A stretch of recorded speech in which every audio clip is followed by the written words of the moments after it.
from Ireland into Bristol, England, and then from there into France. Because at the time, even the King of England spent most of his time in France and was given homage to the King of France rather than governing his own realm in many ways. Like, so it's a funny one, but at the same time, don't get me wrong, they're also fighting it with the French king as well.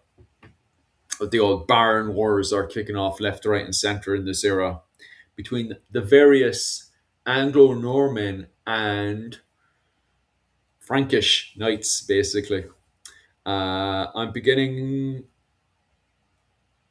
I have my YouTube channel in the near. It's for my clan society. I'll cover mostly. Oh, nice.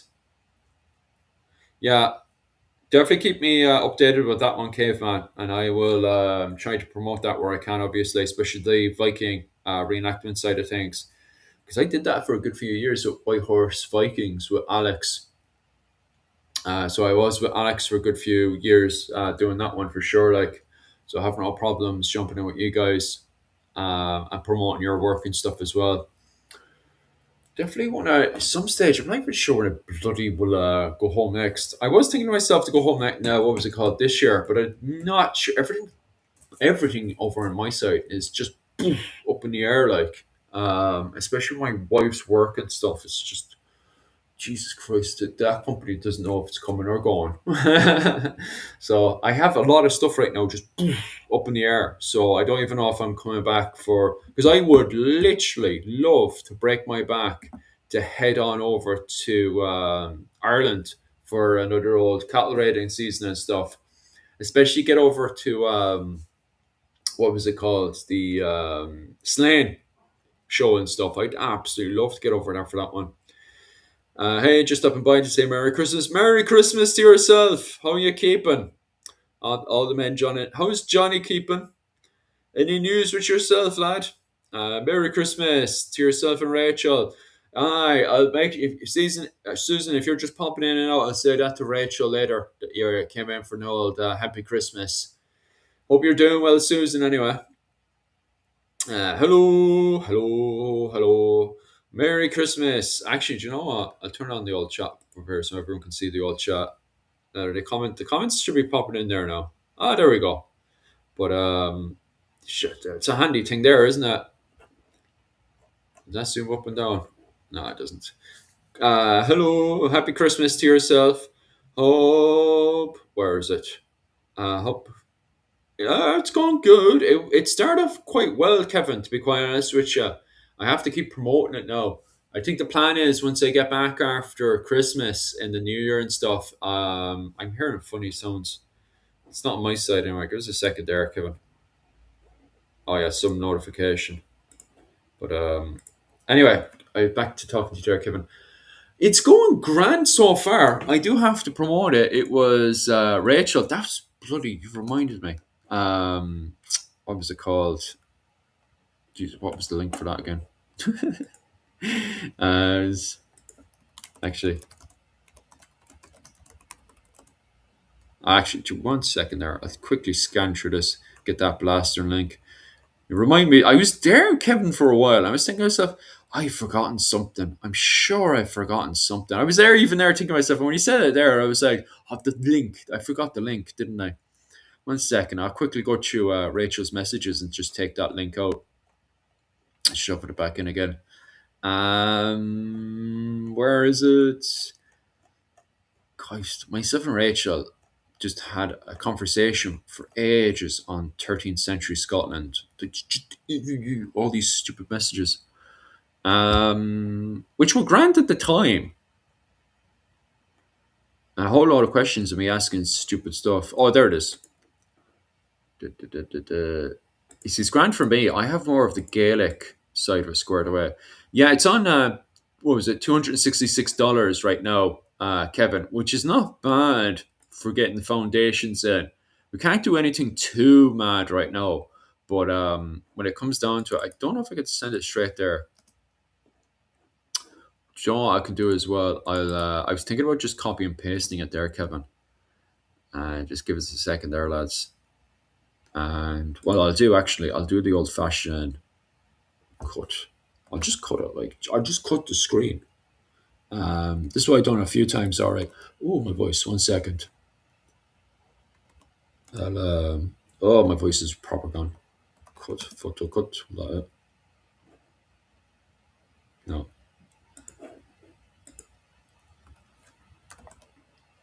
1 second. No, that's much better. 1 second, lads. Merry Christmas, Merry Christmas. I'm also designing a Viking Age. Oh, how does that work, man? Yeah, that's Bohart. Bohart style rules put into full contact. I wonder how that would work. Late stream tonight. Yeah, allegedly this is the best time to get the old views in. So hopefully we'll see what happens. Where are you from, bud? Over in well, I'm in Japan right now, boy. Any good Irish warrior books coming out? I need Irish warrior books. What you're looking for is did you not see what's it called? That new book is out. Gaelic World at War. Give us a second there. I'll see if I can find it there, lads. Gaelic World at War. Do I have it here? I have it probably somewhere. Give us a second there. I'm doing everything at once now. It's wild. We're living in wild times, lads. Gaelic World at War. Give us a second. I'll quickly find that one actually for you.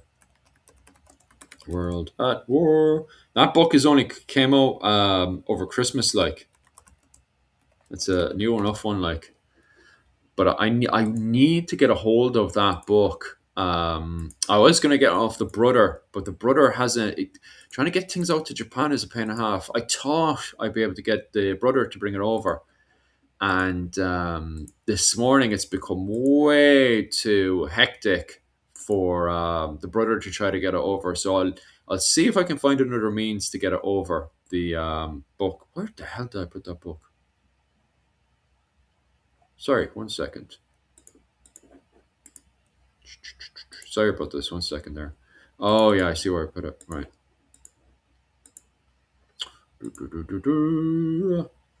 Right. Desktop, desktop, desktop. Give me one moment. There we go. Open that.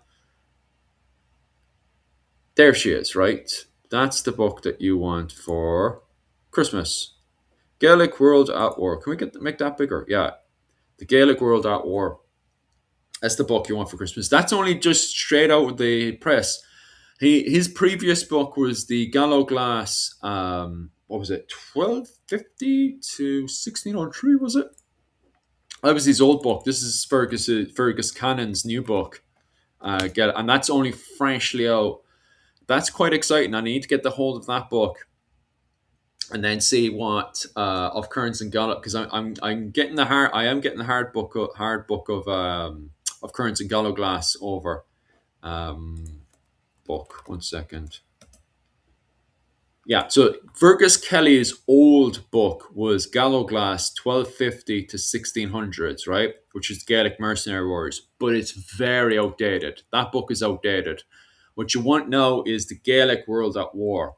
And I want to look at those books and then I want to tear these books apart. That's literally my ultimate goal because I'm pretty sure a lot of this stuff is probably going to be incorrect, in my opinion.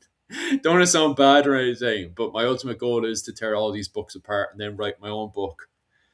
Right. Any good? What am I missing you? Oh, what do you mean by missing? Sound, is it?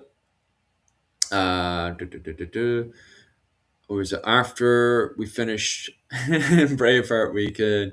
Yeah, we'll see. We'll see what we can do. My main goal now for next year is to definitely promote that GoFundMe, which I will. That reminds me, actually, what I'll do now is I'll actually make a picture of the GoFundMe. I'll use the old cut thing there. Yeah, I'll cut that, and then I'll.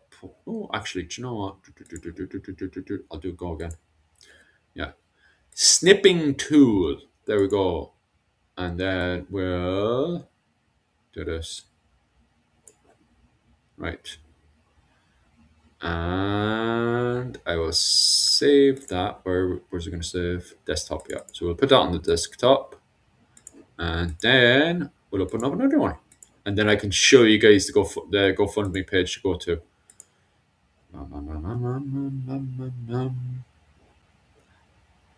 There we go. Right. So that's the GoFundMe. How's that going to load up? There we go. If I switch to that one, maybe this one. There we go. Right. So there's the GoFundMe. Okay. I started my Sligo co. Oh wow, man, that's one. Kevin, that is one. What was it called? How's that going to load? That's perfect.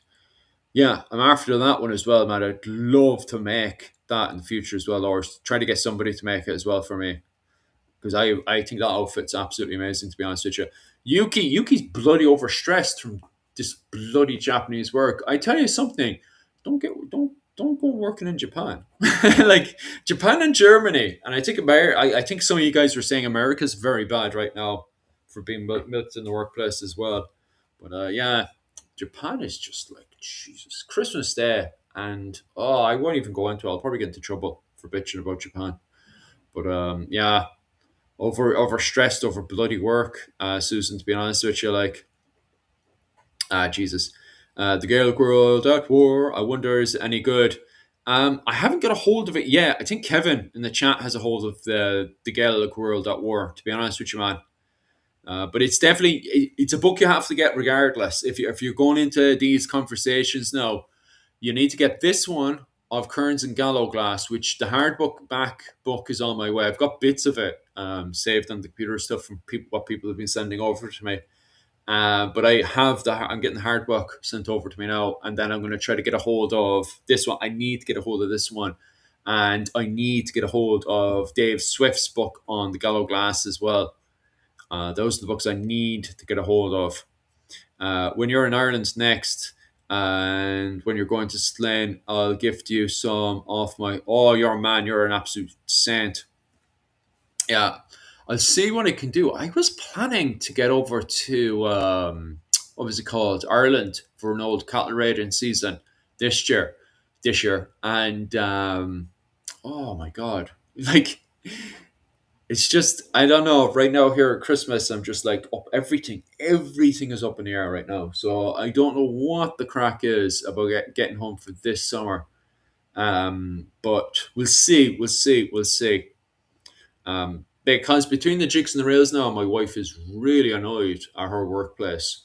So she'll probably end up, she's gonna get her qualifications and stuff sorted out with this company. And then she's like, her plan is just to go over to Singapore. And I'm not turning on and saying, oh, life will be great and everything on the other side. It's just right now, they're just taking a piss, like, to be honest with you.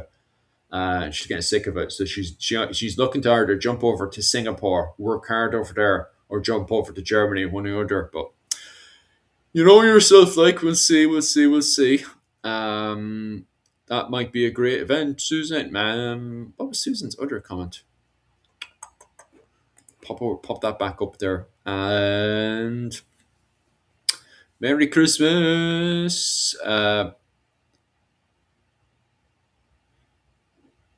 One second there. I'll pop chat back up because chat will be interested in its own chat.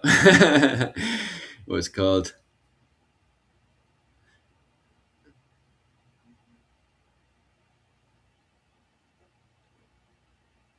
I have a good Brian Brew book and Tom book.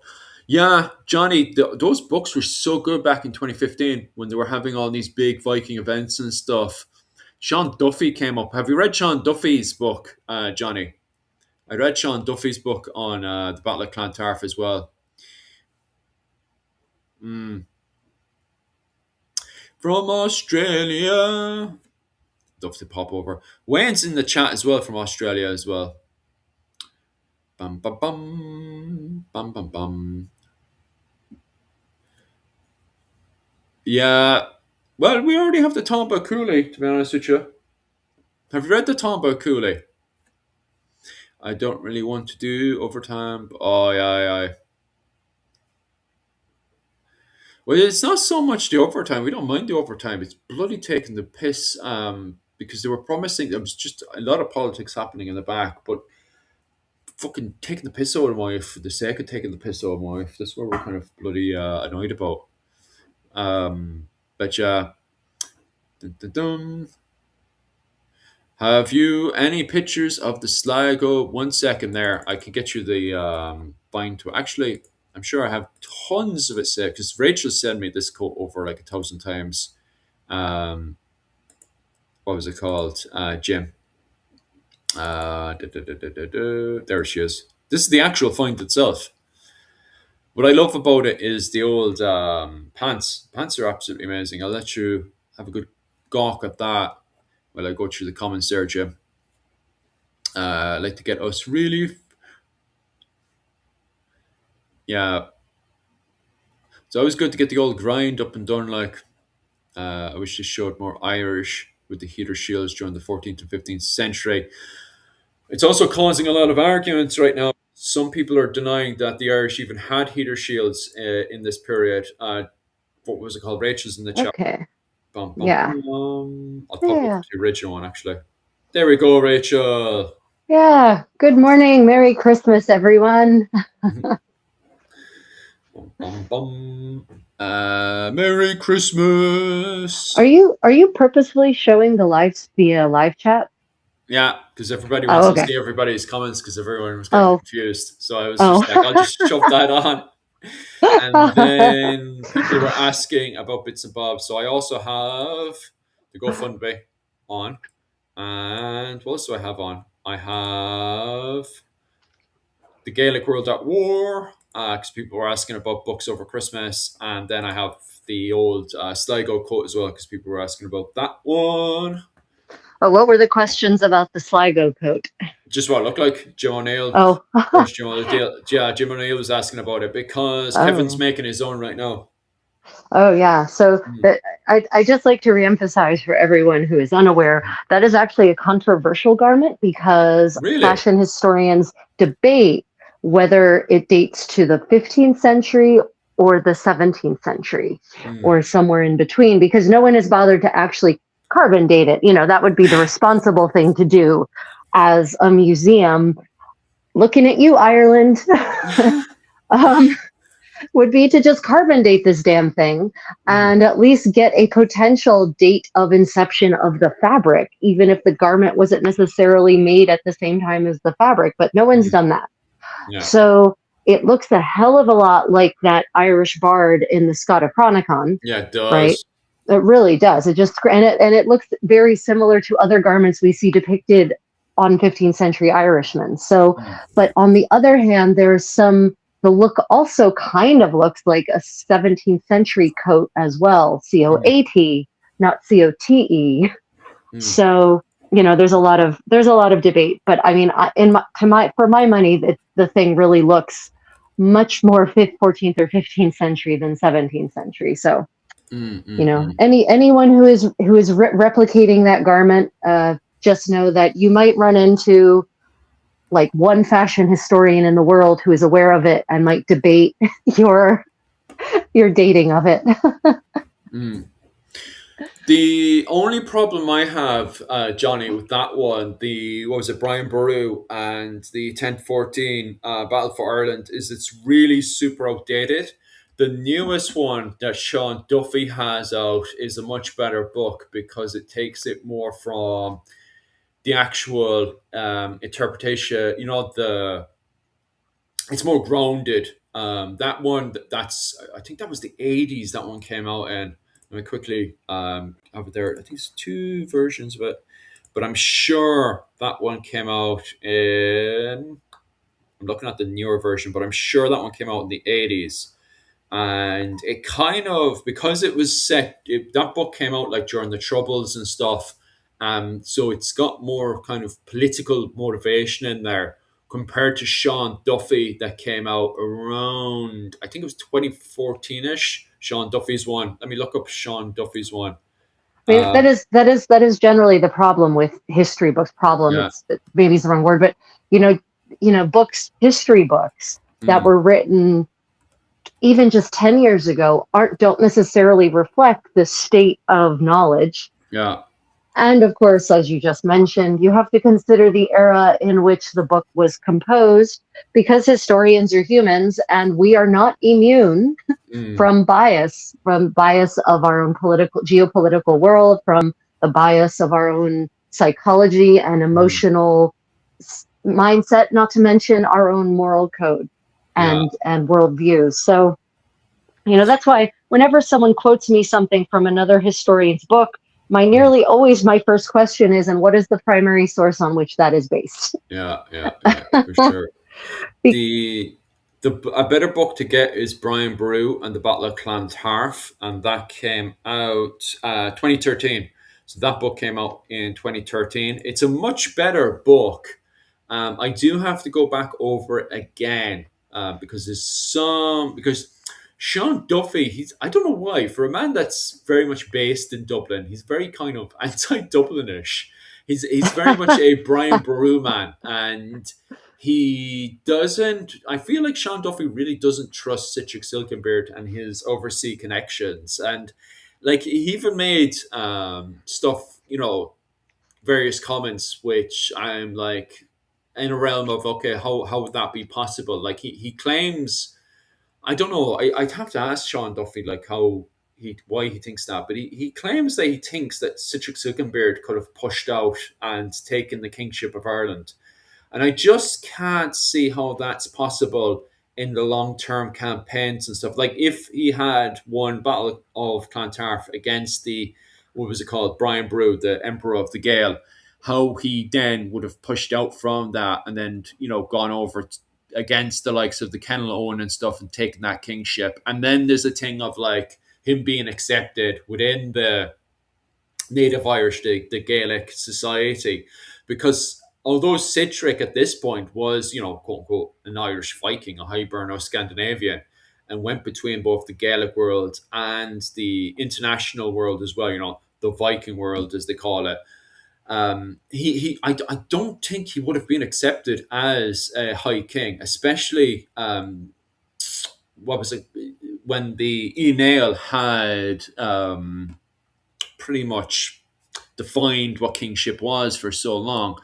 Granted, at the same time, you have Brian Boru, who had kind of destroyed the roof. He was a non-Enail that had captured the kingship off of the Enail Confederation. So the roof is gone, as many people would say. Like Maynooth University and stuff does highlight the fact that the roof was gone, that the Dal Cash had captured the High Kingship of Ireland in 1002. So, there is an argument to be made, Oh but my God. I Right. just That's right. feel not only military wise, I'm like, okay, so how would he pushed out from Dublin and then captured Clonmacnoise away from the Kennel Owen? But furthermore, because it's not just taking something military wise, but then there's a certain level of trying to be accepted by the community. Are there true dominance and fear, which you need a military presence to do, or by being chosen by the people? And I just can't see how Citric Silkenbeard could have done that. Like he was an what was it, the equivalent of an Earl of Dublin. So how would he have gotten the power to do that after Clontarf? I can't imagine, to be quite honest with you. Yeah, that would be my thing with my kind of critique or my criticism of Sean Duffy's Brian Boru and the Battle of Clontarf, the book that came out in 2013. But it's a fantastic book.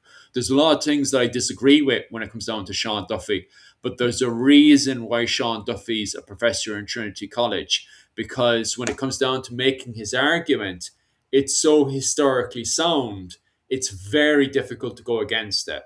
And I've said, I've highlighted this like a dozen times. I've listened to Sean Duffy and I'm like, I disagree with all this, but it's very difficult to disagree with him when he's made such a sound argument. He's Okay. one of So them. then the question is, why Yeah. do you disagree? So if he has all this evidence and it's a sound argument, Mhm. what is your evidence for disagreeing with him? Is it just a feeling, or do you have actual primary source chronicles that say, well, actually, this is what happened? Or, what is it? Well, What leads you to disagree with him?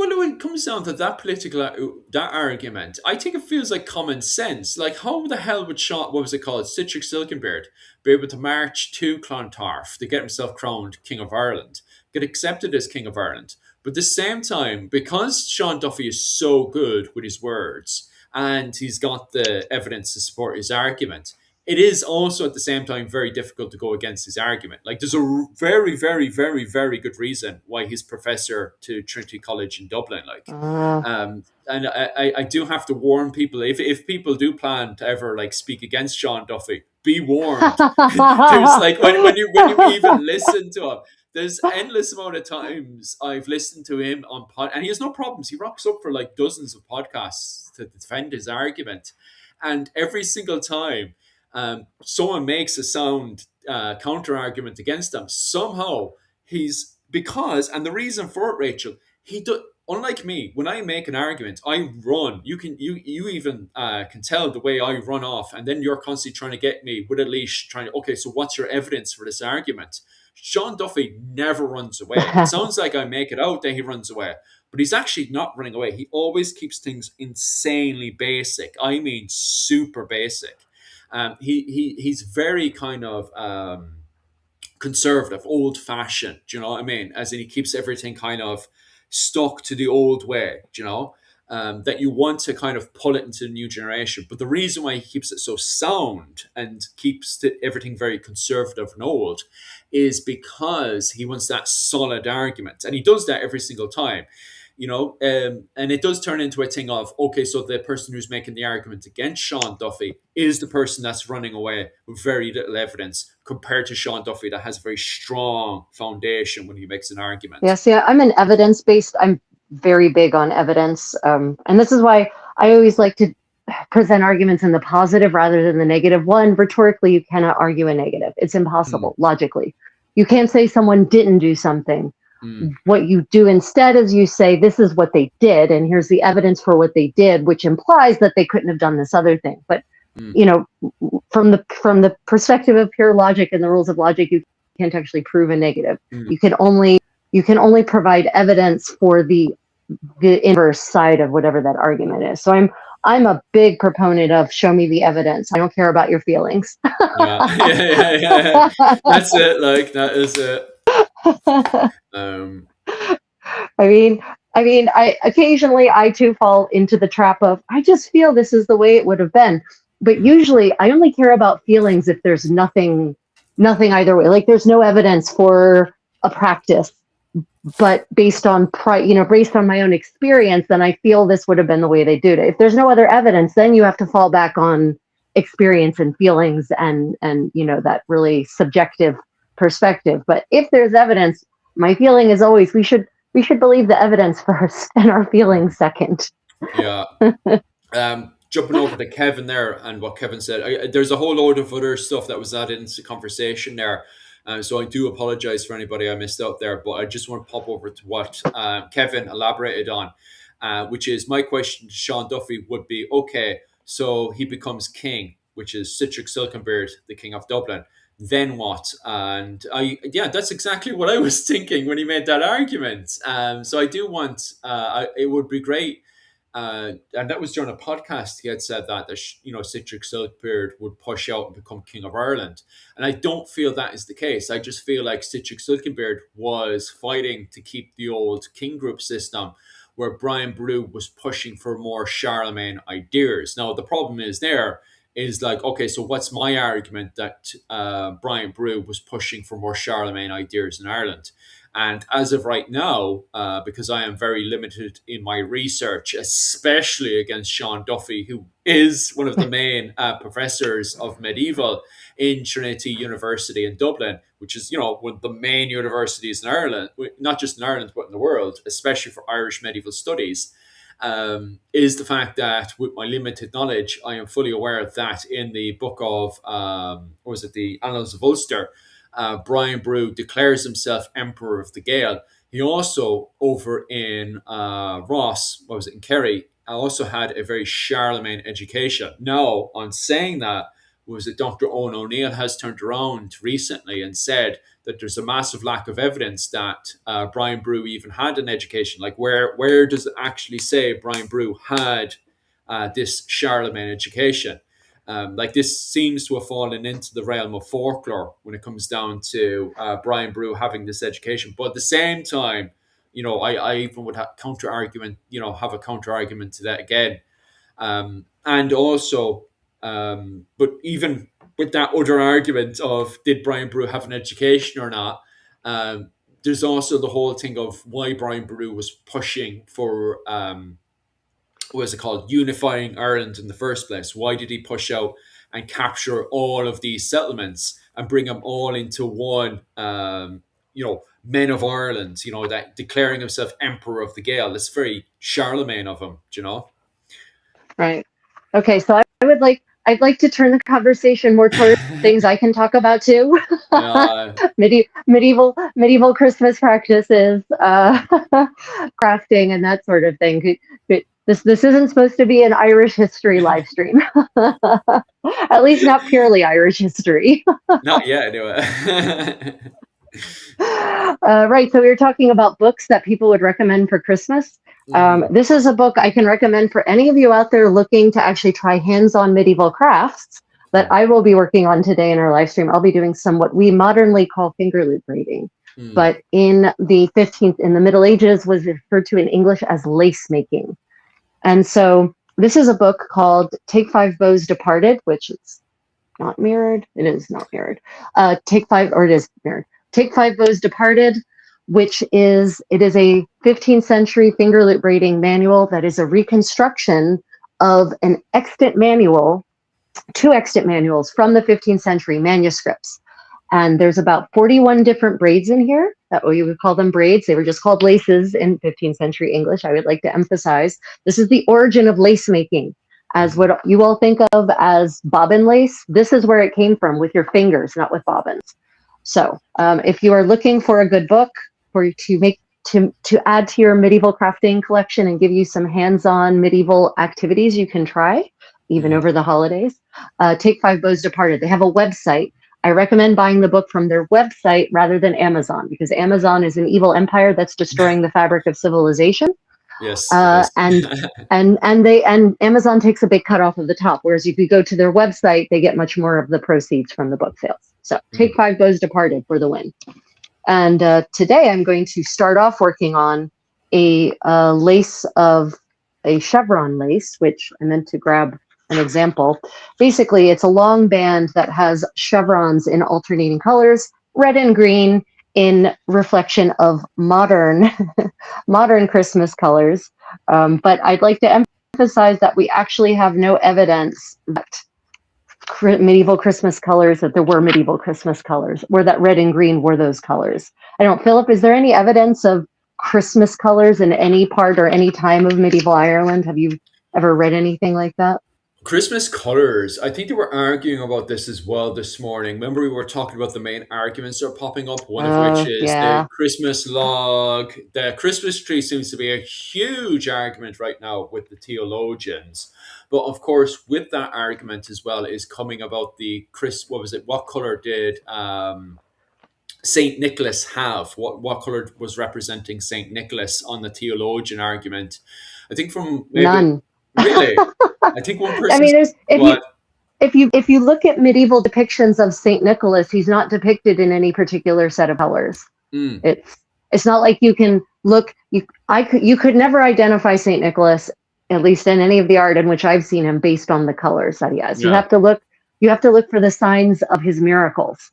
Yeah. Because he wasn't a martyr, he was a miracle worker. So you have to look for the boys in the barrels. You have to look for the dowries being creepily thrown in the window to some young ladies who look surprised that an old man is throwing money at them. So it's I'd like to see anyone's evidence that in the medieval period there were colors associated specifically with Saint Nicholas. But what's the story? So, because these theologians that I was listening to this morning, obviously I can't remember the names of the life of them, but they're YouTubers anyway, so take them as a pinch of salt. But regardless, it sounds bad, but they're probably proper qualified theologians. I don't know. I just saw them pop They, up on they, they social know they media. could be. There are Yeah, lots of actual degreed historians now yeah, on YouTube because they recognize that they can supplement their generally shitty income yeah. by having a YouTube presence. For sure. Regardless, one was making the argument that St. Nicholas was in blue before he was in red, before he was hijacked by Coca Cola. Wait, are we talking about Santa Claus or Saint Nicholas? Oh, so there is a difference between the two. I thought they were meant to be the same, Oh, no? no. The devolution or evolution of Saint Nicholas to Devolution. What's Santa going on? Claus to, Explain. to Santa Claus is mostly happens in the 19th century, right? Okay, You but know, yeah, that there's still happens in the 19th century because within the okay. I need to take a step back and explain this. So one of the biggest arguments of all these colors and Christmas trees and everything is right now between pagans and Christians, right? The theologians of both sides. I do you call pagan theologians theologians? I don't know. Do you? I mean, a theologian it's a religion, right? So if Yeah. you're an expert in that religion's dogma, then you're a theologian, Yeah, right? well, Yeah. there you go. Anyway, they're both having arguments within the medieval community, and they're both saying, well, Christians are reckoning that their Christmas came out of Christian celebrations, i.e., Christ, Christmas, all that stuff, right? And pagans are reckoning that everything that is Christmas and Christianity during Christmas had its roots in paganism. And that's kind of the argument. And the biggest problem I have with a lot of it is that they make it very black and white. It's either a pagan celebration or it's a Christian celebration. It's either Mm. one with the one or the other with them. Where I feel like, and this is me saying my feelings. I feel like it was more in the middle. There seems to be and as you said there, 19th century, and I'm finding the same thing as well. There's so much that's added on over time rather than everything being born out of the 5th century. So I, Yeah. I think I'm in the same thing as well, where it seems like stuff are added on, but within the arguments online right now, it seems to be, pagans on one side saying that everything was stolen in the 5th century, and then Christians on the other one saying that, this has roots within Christianity. So, Right. how do you Well, feel I about it, mean, Rachel? I have to say that if yeah, it's not black and white, right? You Yeah. can't say, well, this was always this was a pagan practice and it remained unchanged in Mm. this ritual form for 2,000 years. That's nonsense. Nothing, very little stays unchanged over 2,000 years. Yeah. Even practices that are considered sacrosanct and unimpugnable and untouchable and immutable, Mm. even those with time will end up changing. So yeah, there's our modern day Christmas practices in the West are mostly now a consequence of consumerism Mm. rather than any kind of religious practice. I'm not talking about the church practices. I mean, like the societal component is only vaguely connected to any kind of spiritual or religious practice anymore. Mm. But the practice of gift giving, for example, at this time of year, that dates back to ancient Rome Mm. before Christianity. Yeah. So that yes, there is also a component that comes from the tradition of the three magi, right? But that's why gifts are given tradition or in many places in medieval Europe on Twelfth Night, not on Christmas, Mm. because it's supposed to be a reflection of the gift giving of the three magi, acknowledging that Christ is the Messiah, right? Mm. That's why in a lot of in the Mediterranean, in a lot of places, gifts are still given on Twelfth Night, on the Feast of the Epiphany, not on Christmas. So, Mm. it's like, well, the Feast of the Magi is, 100% a Christian holiday, Catholic holiday, maybe Orthodox as well, probably, I think. But Yeah. does that mean it didn't have a pagan forebearer that it was supplanting? Well, Mm. uh, there's a lot of religion naturally evolves over time. You have Yeah. the Celts come along and they build a temple, and then the Romans come along and Mm. they're like, I think your goddess is like our goddess. And then the Christians come Yeah. along and say, well, this is a nice place for a temple. It's a good place for a church too. So now instead of Yeah. temple to Artemis, this is now Saint Catherine. So Mm. Mhm. it But that's that's such not a a good new example because practice. there's yeah, yeah, yeah, exactly. Because it also fits into the argument we're having with Saint Bridget as well. Like, was there a Celtic goddess Saint Bridget beforehand, or as you said there, was it just a convenient spot for them to dedicate their worship to an Right. actual Yeah, woman that exactly. lived there, So, and then they worship her you after know, her death? I think, oh no. Just for a second, I'm back again, aren't I? Yeah, I lost connectivity too. Are we back? Are we both back? Are we here? Yeah, yeah. I think I am. I think I am. So the comment from Am I Jim gone? is, Gone. can I say this? How many times has the Bible been written and rewritten? Yeah, so the Bible's a mess. Yeah. And anyone who thinks the Bible isn't a mess doesn't understand the history of the Bible, right? So the history Mm. of the Bible is basically that, you've got all of you've got sacred texts written, composed over centuries by various Mm. authors, and then Mm. they're copied. They're in, and then once Christianity comes along, they're not just copied; they're translated, right? They're Mm. translated into Latin from Greek and Aramaic and Hebrew. And then they're Mm. retranslated and they're recopied. And then there are councils that decide which of the sacred texts actually get to be included in the official Bible. And then there's reformations and there's schisms, and the Bibles get rewritten, not as rewritten, but revised again. Mm. And every time there is a translation, there is a process of interpretation, which Mm. means that, again, just like with historians, in enters the bias, in enters geopolitical circumstances, in enters personal viewpoints and philosophy. No matter how hard a translator, even the most honest translator, I'm a professional translator, I'm speaking from firsthand experience. No matter how hard you may try to divorce yourself from the text as a human being and try not to relate to it in any kind of way, emotional way, it's good luck with that. We're humans. We're Mhm. built on emotions. So Mm. yeah, so and we know for a fact that the Bible, especially passages that are of a more poignant nature, shall we say, are Mm. intentionally retranslated, which might equal rewritten to make a certain point or make a certain subset of the population a target, right? I'm Yeah. thinking specifically of the tale of Sodom and Gomorrah and how the Oh original yeah. the original Hebrew refers to this one of the groups of sinners as being pederasts, and then in the Mm. 19th century it's suddenly retranslated to homosexuals. Mm. So that's yeah. So it's a good It's point, Jim. it, yeah. It's a funny one though.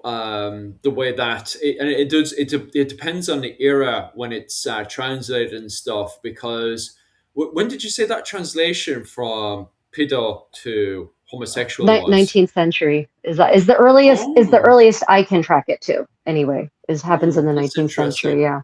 Because the 15th century, if I remember that letter from Henry VIII's mother to, sorry, no, not Henry VIII, Henry VII's Oh, mother to the King Margaret of Scotland. Margaret Beaufort. Yeah, yeah.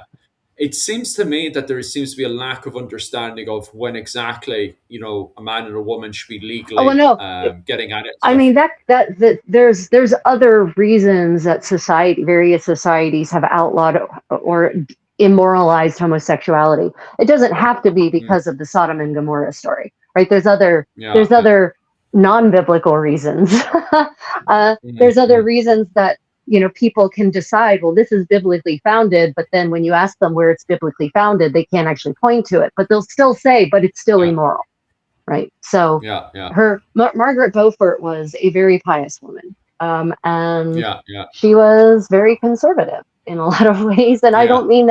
I don't necessarily mean that in a modern political sense, but Yeah. So mm. just because you write to someone and say homosexuality is bad doesn't mean you're doing it based on any No, biblical reason. I, not the homosexual Yeah. part, the touching of kids part. Because remember, her Oh. wound was destroyed after she Oh, had yeah, given birth to yeah, Henry yeah, yeah, yeah. VII. But hers, That's the bit I'm yeah, talking no, her reason about. wouldn't have. I mean, she said it was bad, didn't she? Because that's what pederasty is. Um, I don't know about male on male. She was talking about male on kids because the fact Right. her uterus and everything was completely Yeah, she was. destroyed Yeah, afterwards. she was. Yeah, She was destroyed. Yeah. yeah, So that's and in the Bible, that in the tale of Sodom and Gomorrah, that's the sin yeah, of the people of Gomorrah. I think yeah. maybe Sodom. Yeah. Because like let's be completely blunt here. Like if you're touching kids, the poor child is going to be, in terrible state. Like so Yeah. clearly, pedophilia. I don't know if we're going to get away with saying this, but regardless, that's why it's wrong. Yeah. If you go around doing that kind of stuff, it's going to have destructive. I'm trying to word this without getting completely kicked and booted out of YouTube, but don't touch the kids is basically. Good But luck. Good. Good luck trying to say this in a way that doesn't get us I know demonetized. that's what I'm trying to work around right now. But Oh regardless, my it's at God. what point of understanding the medieval people have that hey, look, if you touch the kids, you're going to damage them. Because it Yeah. seems to be very blurry during the medieval period. Oh yeah, That's for what I'm trying to certain. get at. Yeah. Yeah. It's honestly up until yeah. There's a difference between what is considered morally right or immorally right by the authorities and what society accepts. Those Yeah. two things don't necessarily always align, right? Mm. And and Europe is not a monolith, right? Medieval Europe is definitely not a monolith. It's not a monolith by geography. It's not a monolith over the 1,000 years of the period. So those attitudes are also going to change over Mm. time, So Yeah. it's that's definitely not something I'm really prepared to delve into this morning Mm. because it's not. I haven't done deep amounts of research into the attitudes to pederasty throughout the Middle Ages. I know in the Roman Empire it was not a problem. It Yeah. was it was considered a standard part of life. Yeah. Sadly. Back to more So happier yeah, stuff that's yeah. acceptable. Back to more happier stuff. The colors. So we were talking about the colors of Saint Nicholas. So what were these gentlemen? Saint Nicholas. They're talking about Santa Claus Well, or you Saint see, this Nicholas, is the this is the medieval thing. saint. This is the thing as well, is a lot of those videos. Now, St. Nicholas is out of my field of expertise, right? But they were just blatantly saying that St. Nicholas's color was blue. But as you said there, and I don't think this guy could tell this apart, you're saying now is that St. Nicholas and Santa Claus are two different people. And are you saying that Santa Claus's color is blue before Coca-Cola taken over and turned it red? Is that what you're saying there, Rachel? Oh no! I don't. You're talking about Santa Claus. That's not Saint Nicholas. Okay. I'm talking about the medieval Saint Nicholas. If Mm. you're talking about the colors of the coats of the character of Santa Claus starting in about the 19th century, Yeah. that is there's if you look at the depictions of Santa Claus through the Mm. 19th century, starting with the poem Night Before Christmas, he's depicted in a lot of different colors. Yeah. Not blue, not red, not green. Like Coca-Cola sort of codified the red, but they weren't the first ones to depict him in red. So Oh, really? yeah, really. Yeah. Because the And writing he also online is they robbed them.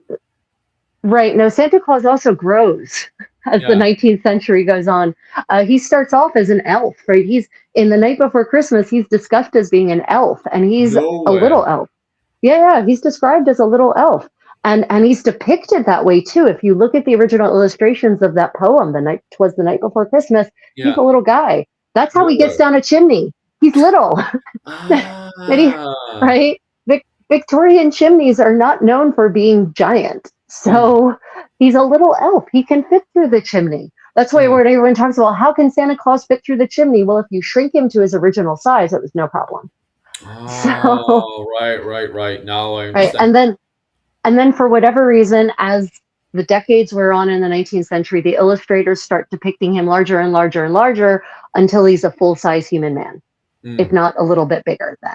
Yeah, I know, right? It's Yeah, starting to get very big now, like right. especially with the recent KFC and McDonald's. Because I'm even looking at what was it called? Interpretations from the 1920s, and he just has a little belly pop. Now he's fully blown with the old what was it? The Coca Cola bottle in one hand and the KFC package in the other. I think just down the road Right, there's an right. interpretation of Santa Claus. Because in Japan, by the way, Santa Claus eats KFC. By the way, I'm Oh. not being paid by KFC or anything, but yeah, they're just down the road. You can Oh my see God. what was it called? Oh, thanks very much for that one. Music. What was it? Merry Oh, Christmas, y'all. Oh, thank you so much for that one, and I hope oh, you have a great music, Christmas music. yourself. Is it music for earthworms? Oh, Yeah, thank you, yeah. music for earthworms. Appreciate you. Thank you so Oh, much for that. fantastic. I'm Um, sorry, everyone. I can barely see the chat from my vantage point. So, Philip, I just need you to let me know if there's anything I mm, need to be responding to. I'm uh, sorry, everyone. I'm trying to do some crafting because I know you all love it watching me craft and talk about stuff. So, unfortunately, that means that the camera is further back than it usually might be. mm. Bam, bam, bam, bam. Just a whole load of Merry Christmases right now. Kaylee, girl, bam, bam, bam. Married woman. Not sure what that one is. Well, that one's pointed towards me. It's just because I'm not a linguistic, I'm trying to put together the words very quickly. And maybe I missed. Sorry, Brian, if I missed one of your earlier comments there. I'm just trying to make sense of your comment. Oh yeah, sorry about that. Yeah, your sorry. Your comment. One comment is all the way at the top, and then your second comment is all the way at the bottom there. I think you were trying to elaborate on what we were saying earlier about the Kildare and stuff. Awesome seeing you doing craft. Yeah, Kevin absolutely loves you watching you doing that. By the way, finger braiding. Yeah, so this is so just for those of you joining, first off, welcome to our Christmas crafting special, as I've called it on my channel, Mm, in the interest of hopefully making the algorithm happy. And also, it is what I'm doing, and Philip and I are just chatting about medieval Christmas and sort of topics that are tangential to that. I am mm, doing what is called lace making in 15th century English, and this is basically the origin of the lacy lace that many of you have on your fancy clothes or on your doilies, right? So this is how lace making started, and then in the 16th century someone got the bright idea that if you added spools to the end of the thread you could make it eternally long. So yeah. I was thinking that as well, Caveman. The what was it called? The whole Saint Nicholas and all those interpretations coming in from Norway over to Ireland, and I even feel like it was a recent article that only came out 2 days by. I think it's Dr. Seal. Give us a second there. I'll just click on her name because I have the article right next to me there, Kevin. And she was saying that she was also highlighting the Norwegian influences that came from Norway into Ireland, especially in 1013. If we look at Nal Saga, I'm pretty sure I've seen her before. Professor, so she is professor of medieval European studies. Where is she working? Doesn't say where Professor. Trinity College, Roger, and she's over in University St Andrews. So, yeah, it just gives her a qualification. But anyway, Professor Seal was highlighting 2 days ago over on the RTE on RTE.ie. She was highlighting the Norwegian influences coming over and how in Nal Saga it highlights. Now we are missing two sagas to that, which is the Brian Bruce saga is missing, and the Dublin saga is missing. But we do have Njal saga, and we also have little indication and hints from the Icelandic sagas as well. Regardless, in the Njal saga, it highlights the suddenly, and our main argument revolves around what is referred to as the showing off of hard power and soft power. Her argument is, which kind of fits into a lot of stuff that I started to notice as well. So I completely agree with her article, which is her name of her article on Google is How Medieval Irish Elites, what was it called? Feasted and fought their way through Christmas. And in her article, she makes the argument that on Christmas Day they were showing off the Christmas. What was it called? These clans were doing soft power and hard power, and soft power was when they would try to outdo each other, having a bigger Christmas feast than the other side of the other clans.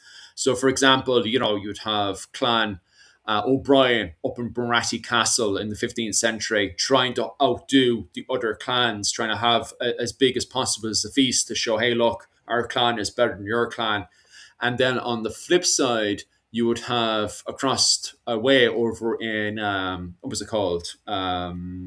Limerick, you'd have the Fitzgeralds, the Desmond Fitzgeralds in their castle trying to outdo the O'Briens, having a bigger, better feast than the O'Briens. That seems to be what she's arguing there. Then you have a show of hard power where you then, raise your military force, especially if someone didn't pay their cattle tribute, because it was also a day of tax, which was highlighted last year as well, which we can also see in the Annals of Ulster, starting from 988, seems to be the earliest one, but it was probably done way before it, where they would count up all the cattle tribute and also all the coins as well, and the silver tribute and stuff. And everybody's tax was done on Christmas Eve or Christmas Day. And who didn't do their tax, didn't pay their tax, if, certain like a rival clan or something didn't pay their tax to them, their tribute to them, then they would raise up their military force and just go out there and smack. It wasn't the cattle raid, from my understanding of the literature, especially going through it this morning. It wasn't a cattle raid. They literally were going out there to smash the other clan, to simplify the conversation, or king group, or to it. So she was talking about that during this new article that came out on the 20th of December, right? Which is over on the RTE Player. But in it, she highlights this Norwegian influence that comes in from Norway into Dublin.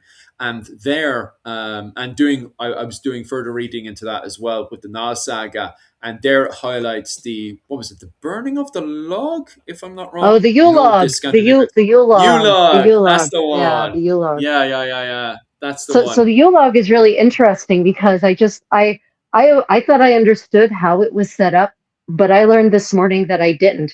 This is why most people can't actually burn Yule logs anymore. It's because they would take a tree, a giant log, and they would sit the thing so that it was pointed into the fireplace, but it didn't fit into the entire fireplace. So you've got this log that is set up with the tip of it in your hearth, and it's supposed to burn for 12 days. So you actually have to, like, the rest of this log, this tree trunk basically, is sticking out of the hearth onto the floor. And you're just counting on it to only burn down a certain amount each day, so that ideally the part that's burning is the part that's actually in the hearth. But, thinking about that now in terms of fire safety is crazy.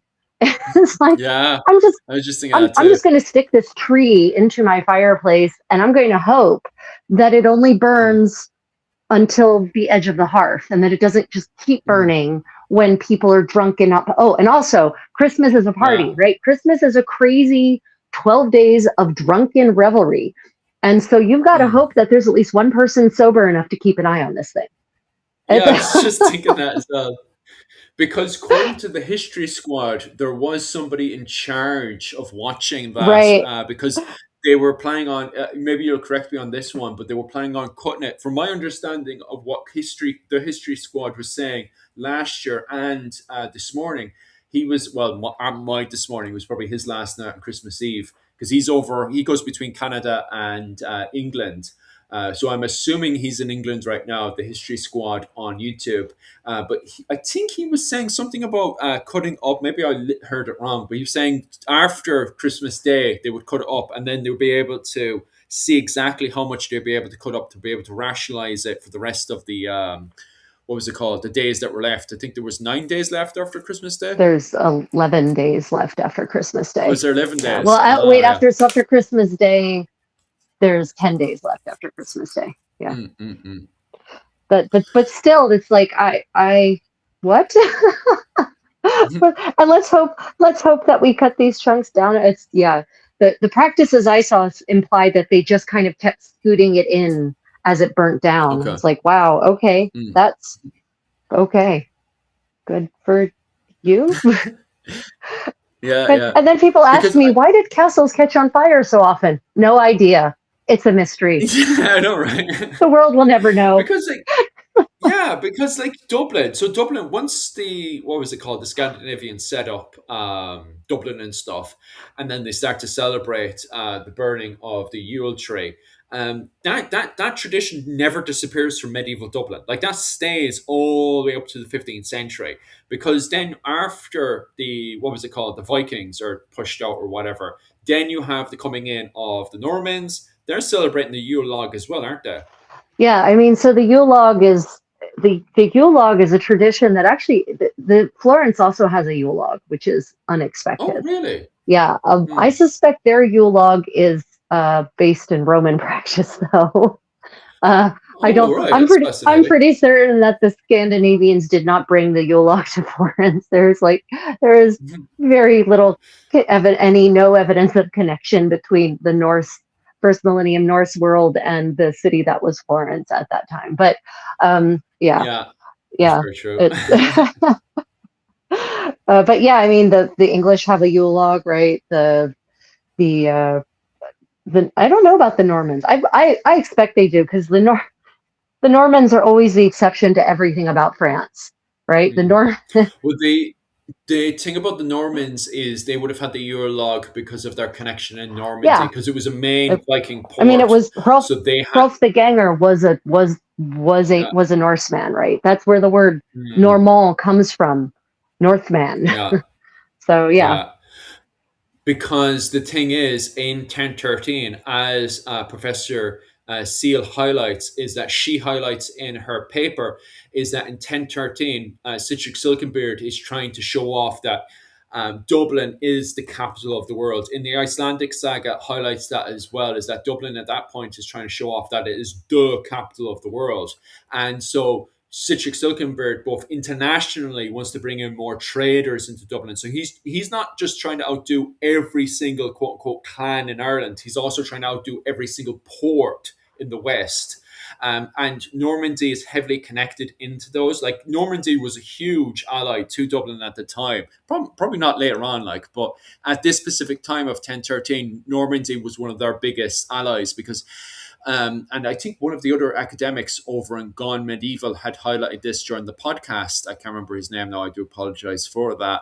But he also highlighted the fact that Normandy, just like Dublin, had two faces. It had its French face and it had its Viking face. And so, as a part of that, I assume that on Christmas, it was also trying to hold big, massive feasts and trying to bring in all these quote unquote Viking traders in to show off, hey, look, we're big and mighty as well. Your investments are safe with us. And I think that's what they were trying to do in Dublin. So, what was it called? Externally in 1013, what was it called? Citric is trying to show off, hey, look, invest your trade into Dublin. Look how big and mighty Dublin is. Your money is safe with us. But internally, he's trying to show off that he is, look what I can summon. Like, Right. as a war band this season, especially in 1013. 1013 is more important to Citric than any other year because this is the year he's going to rebel against the High King of Ireland, Brian Boru. So also at the same time, we have recorded that Clontarf, a Gaelic, a native Gaelic era, is also holding a big feast on Christmas Day as well because they're trying to show to Dublin, hey, look, your big feasts aren't because it's once again it's a sausage play is going on. Who has the biggest sausage? So they're also trying to woo in all these war bands as well and say, hey, look, we hold bigger and mightier feasts than Dublin. So Clontarf is also recorded as having a big and mighty feast as well. And I assume it's not written here, but I assume Brian Brew, knowing Brian Brew, the man with the emperor of the Gale, the biggest stick of them all, is probably also doing the same thing in No, no, no, Dalcash. no. We have to stick with the metaphor, my dear. The biggest sausage of Go on. all. The biggest Yes, sausage yes, of yes. The all. biggest sausage of all. Brian Brew is probably doing the exact same thing in Limerick as well. Well, I'd say, what was it? The Rock of Cashel. So I'd say in the Rock of Cashel, perhaps, Brian Brew is probably doing the same thing, trying to hold the biggest feast so he can show off to everyone else. So it seems, especially after 1013, because she elaborates on this. This does not end after what was it called, 1014. In fact, this doesn't even end when the Normans come in. When the Normans come in, they start doing the same thing as well, of showing off, big massive force. So when the Normans come in, they see the Irish trying to hold these big feasts, trying to undo them, saying, "Hey, look, how mighty and great we are. We're holding these big feasts in the dead of winter." So the Normans start doing the same thing as well. They start buying in as much as possible using the ports, because we have a recording from one of your favorites in around, oh, yeah, there is, 1393. Seamus, the White Earl Butler, the fourth Earl of Ormond, who, by the way, at the time was a child, but he's recorded into buying 60 good bollockses, it says, bullockses, 4 horse, 60 good bollocks.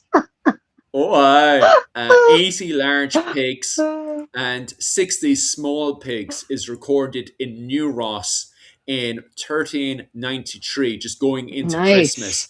Now Uh, that's one hell of a so feast right there. That's And ev- he's a child, by the way, at this point. So that's Seamus Butler, the White Earl Butler, who I'm assuming he's only like 10 or 12 at the time. yeah, so And so I think we can pretty much guarantee that his mother or grandmother or aunt was probably guiding those purchases. yeah, probably most likely. But he was using New Ross against Waterford as well. So we also have external fighting between New Ross and Waterford. So what they were probably doing in what was it called? Kilkenny, not only holding a big feast in Kilkenny, but the fact that we're ordering through New Ross to show, hey, look, the New Ross port is better than the Waterford port, because New Ross and Waterford were also fighting. So even ordering this in through the ports and stuff may have been a way to show off that they have might and power. However, at the same time, it was very, as you highlighted before, Rachel, with the O'Neills, the what was it called? People coming in from the Iberian Peninsula in 1397, highlight their disappointment with Niall Og O'Neill, King of Tyrrell. Tyrone. What's it called? The Kenilworth Tyrone, Yeah. that's the one.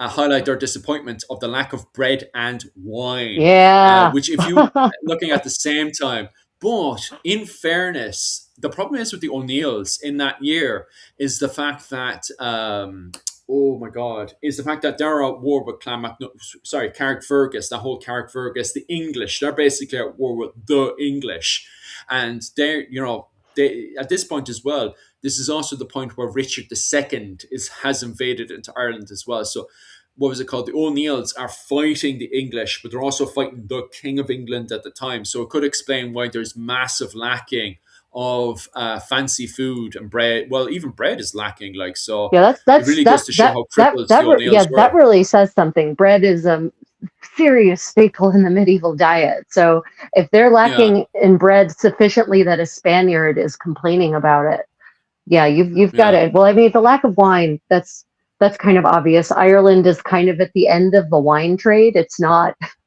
mm, they're not venting their own wine, so it has to be imported. yeah, Um, mm, but yeah, the fact that this Spaniard is complaining. I mean, so Richard II, he had his own massive Christmas courts in this he era, of did. course. And Mm, one of the things I think a lot of people aren't aware of is that there was this thing called a Christmas court, right? It yeah, was basically you got an invitation and you went to court and you just spent 12 days getting fat and doing engaging in acts that will probably make you live in infamy, right? And apparently mm, apparently Richard II's court was no different.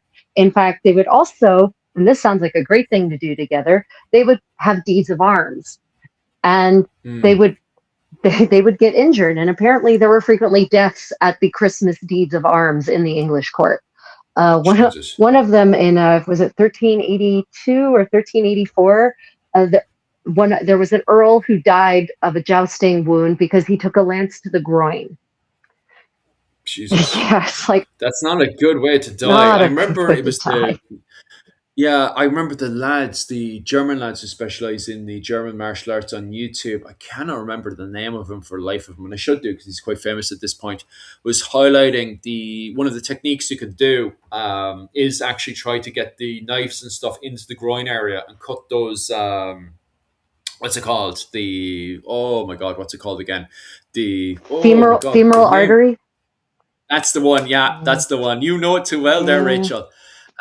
But yeah, they were talking about cutting all that stuff up, and I was like, oh, gee. When he was describing it as well, what you do is you get the knife in there and you start cutting away, Yeah, and you do. they knew exactly using their technique exactly how to cut it while wrestling, and I was like, oh, Now that Jesus, being said, these jousts were jousts of peace. They were not mm, actually, and this is the scary part. They weren't trying to kill each other. yeah, This was a joust à plaisance. So this is a friendly joust, and even still, yeah, the friendly jousts throughout history are the ones that give us new kings. mm, Generally, they give us they and accelerate the order of succession pretty frequently throughout history. So just imagine mm, this is something. It's like, imagine you're just rolling at your dojo, mm, right? It's just you guys are yeah. you're just rolling, you're just sparring, and you accidentally snap their neck. Oops. Mm. Yeah, not good. Just want to highlight Caveman's comment there. The Maguires were always fighting the O'Neills or allying with them against the O'Donnells or in reverse. The thing is about 1390, and the reason, because like Rachel had brought this up to me as well at the time, and I think the biggest problem, because it's all right for the old cattle raiding and stuff that's going on, because if you look at the other stuff that she highlights, she points out that even the O'Kileys and stuff, they have huge feasts and stuff during that period. The only one that really sticks out is the O'Neill one in 1390. But that's really important because O'Neills, you do have Richard II's invasion of Ireland. And Richard II is about to have his biggest invasion yet in 1399. So I think the thing is that most of the resources is going into fighting the King of England's main military force, and I think that's why it's so lacking. If I can quickly scan through that one, because you do have the O'Kileys as well at around not that specific date, but around that time, who also hold a big festival as well.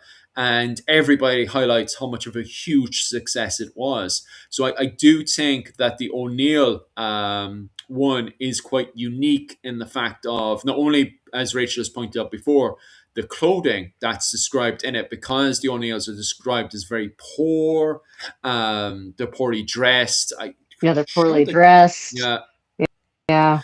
which is actually unique because if you look at the other sources, people do, if they're going to highlight clothing and stuff, sometimes clothing, if you look at previous other ones to do with the likes of the O'Kileys and stuff, they're dressed exceptionally well. So there seems to be a Yeah. level of poverty that's kicking in with the O'Neills. But you have to remember the O'Neills are in the, really trying to cut back on stuff because they're fighting the King of England himself. So I don't think this is a regular situation of just, cattle raiding and skirmishing going on between the various clans. I think it's because the O'Neills are so focused on fighting the English that all their finances are going into that. That even as the pressing is trying to bring in, keep the Spaniards and stuff happy, seems to be quite difficult for them to do. Okay, well, I finished the first lace, and you can see where I got distracted thinking about things right there. Uh, There is not supposed to be a big gap in the middle of the lace, but this is the chevron for 8 loops for one worker, and you can see how that would make a really beautiful, you know, beautiful length of trim to go around a collar or something like that. So for sure. now that I've remembered the technique, you can see where I was remembering it too. I'm going to do it again. I'll do it again, and I'll do it better. But if you all decide you want to do things like finger loop braiding and you do practice pieces, these practice pieces, I save these in a baggie and I use them as ties for tying up bags. If you have snack bags, bags of chips, ingredient bags, flour bags, sugar bags, any bag of food that I cut open and then I need to shut it again, instead of rubber bands, I have these nice ties. And then it's pretty and, useful. And yeah, there's all kinds of use you can have for these if you start thinking beyond plastics and modern materials, right? You can use a lot of these tester pieces that aren't perfect enough to go onto your clothing. They still have a life left in them. They still have a use. So let's do it again, better with For more technology. Oh God. sure. The cat stole my yarn. Oh no. Oh no. Well, you're looking about that as well. I just want to Found highlight it. the fact that our main this year for myself and Rachel is the old, what was it called?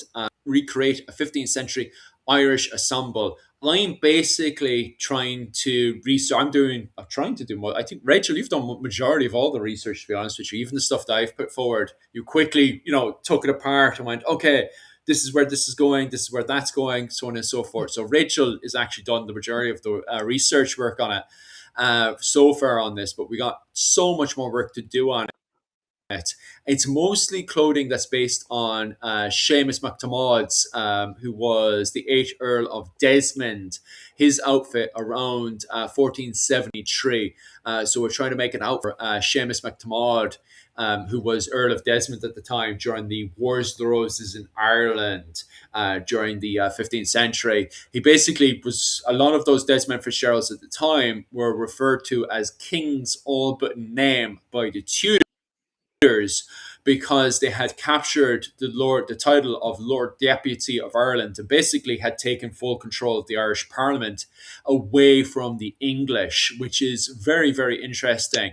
For sure. And this is kind of their peak point is during the Wars of the Roses in Ireland when they had beaten the Butlers out of the control of the title of Lord Deputy of Ireland. And so it would be amazing and great to definitely put together the clothing for Seamus MacTiamad, especially during this really important part in Irish history. So myself and Rachel have a GoFundMe put together to try to not just put together the research for the outfit, which we pretty much at this stage have a pretty much good idea Yeah, we of how do. we're going to construct that between myself and Rachel, but also to buy what's it called? Buy the material for the clothing and also try to pay for movement of what was it called? Tickets and stuff to try to finance travel between Okinawa and Japan and also over to Korea as well. So hopefully that money can finance a lot of that stuff and within the and and project. also to pay for my labor and expertise. These Mm, these kinds mm, of mm. garments, I get paid to make these normally. So Yeah. So we're trying to get a GoFundMe going, and so far it's doing super super well. It's done super fantastic so far, but of course, we need to try to get more money together just for the basics alone. Try to get that the clothing and stuff up and going. So definitely, if you want to donate, definitely head over to the Patreon as no, seen below. GoFundMe, Uh, GoFundMe. GoFundMe, not Okay. Patreon. Patreon is a different one again. Yeah. So GoFundMe help recreate a 15th century Irish ensemble with myself and Rachel. And the link, I'll send it over there, but sometimes YouTube blocks it, so I can send that link there for sure. But definitely head on over and check that out for sure. And we'll try to advertise that so we can get that done for next year. Well, definitely, hopefully, some guy can come over €1 billion and just give it to us. That'd be great. So we can get that sorted. Yeah, so we're basing the foundation. Philip, if you want to just make me the screen again.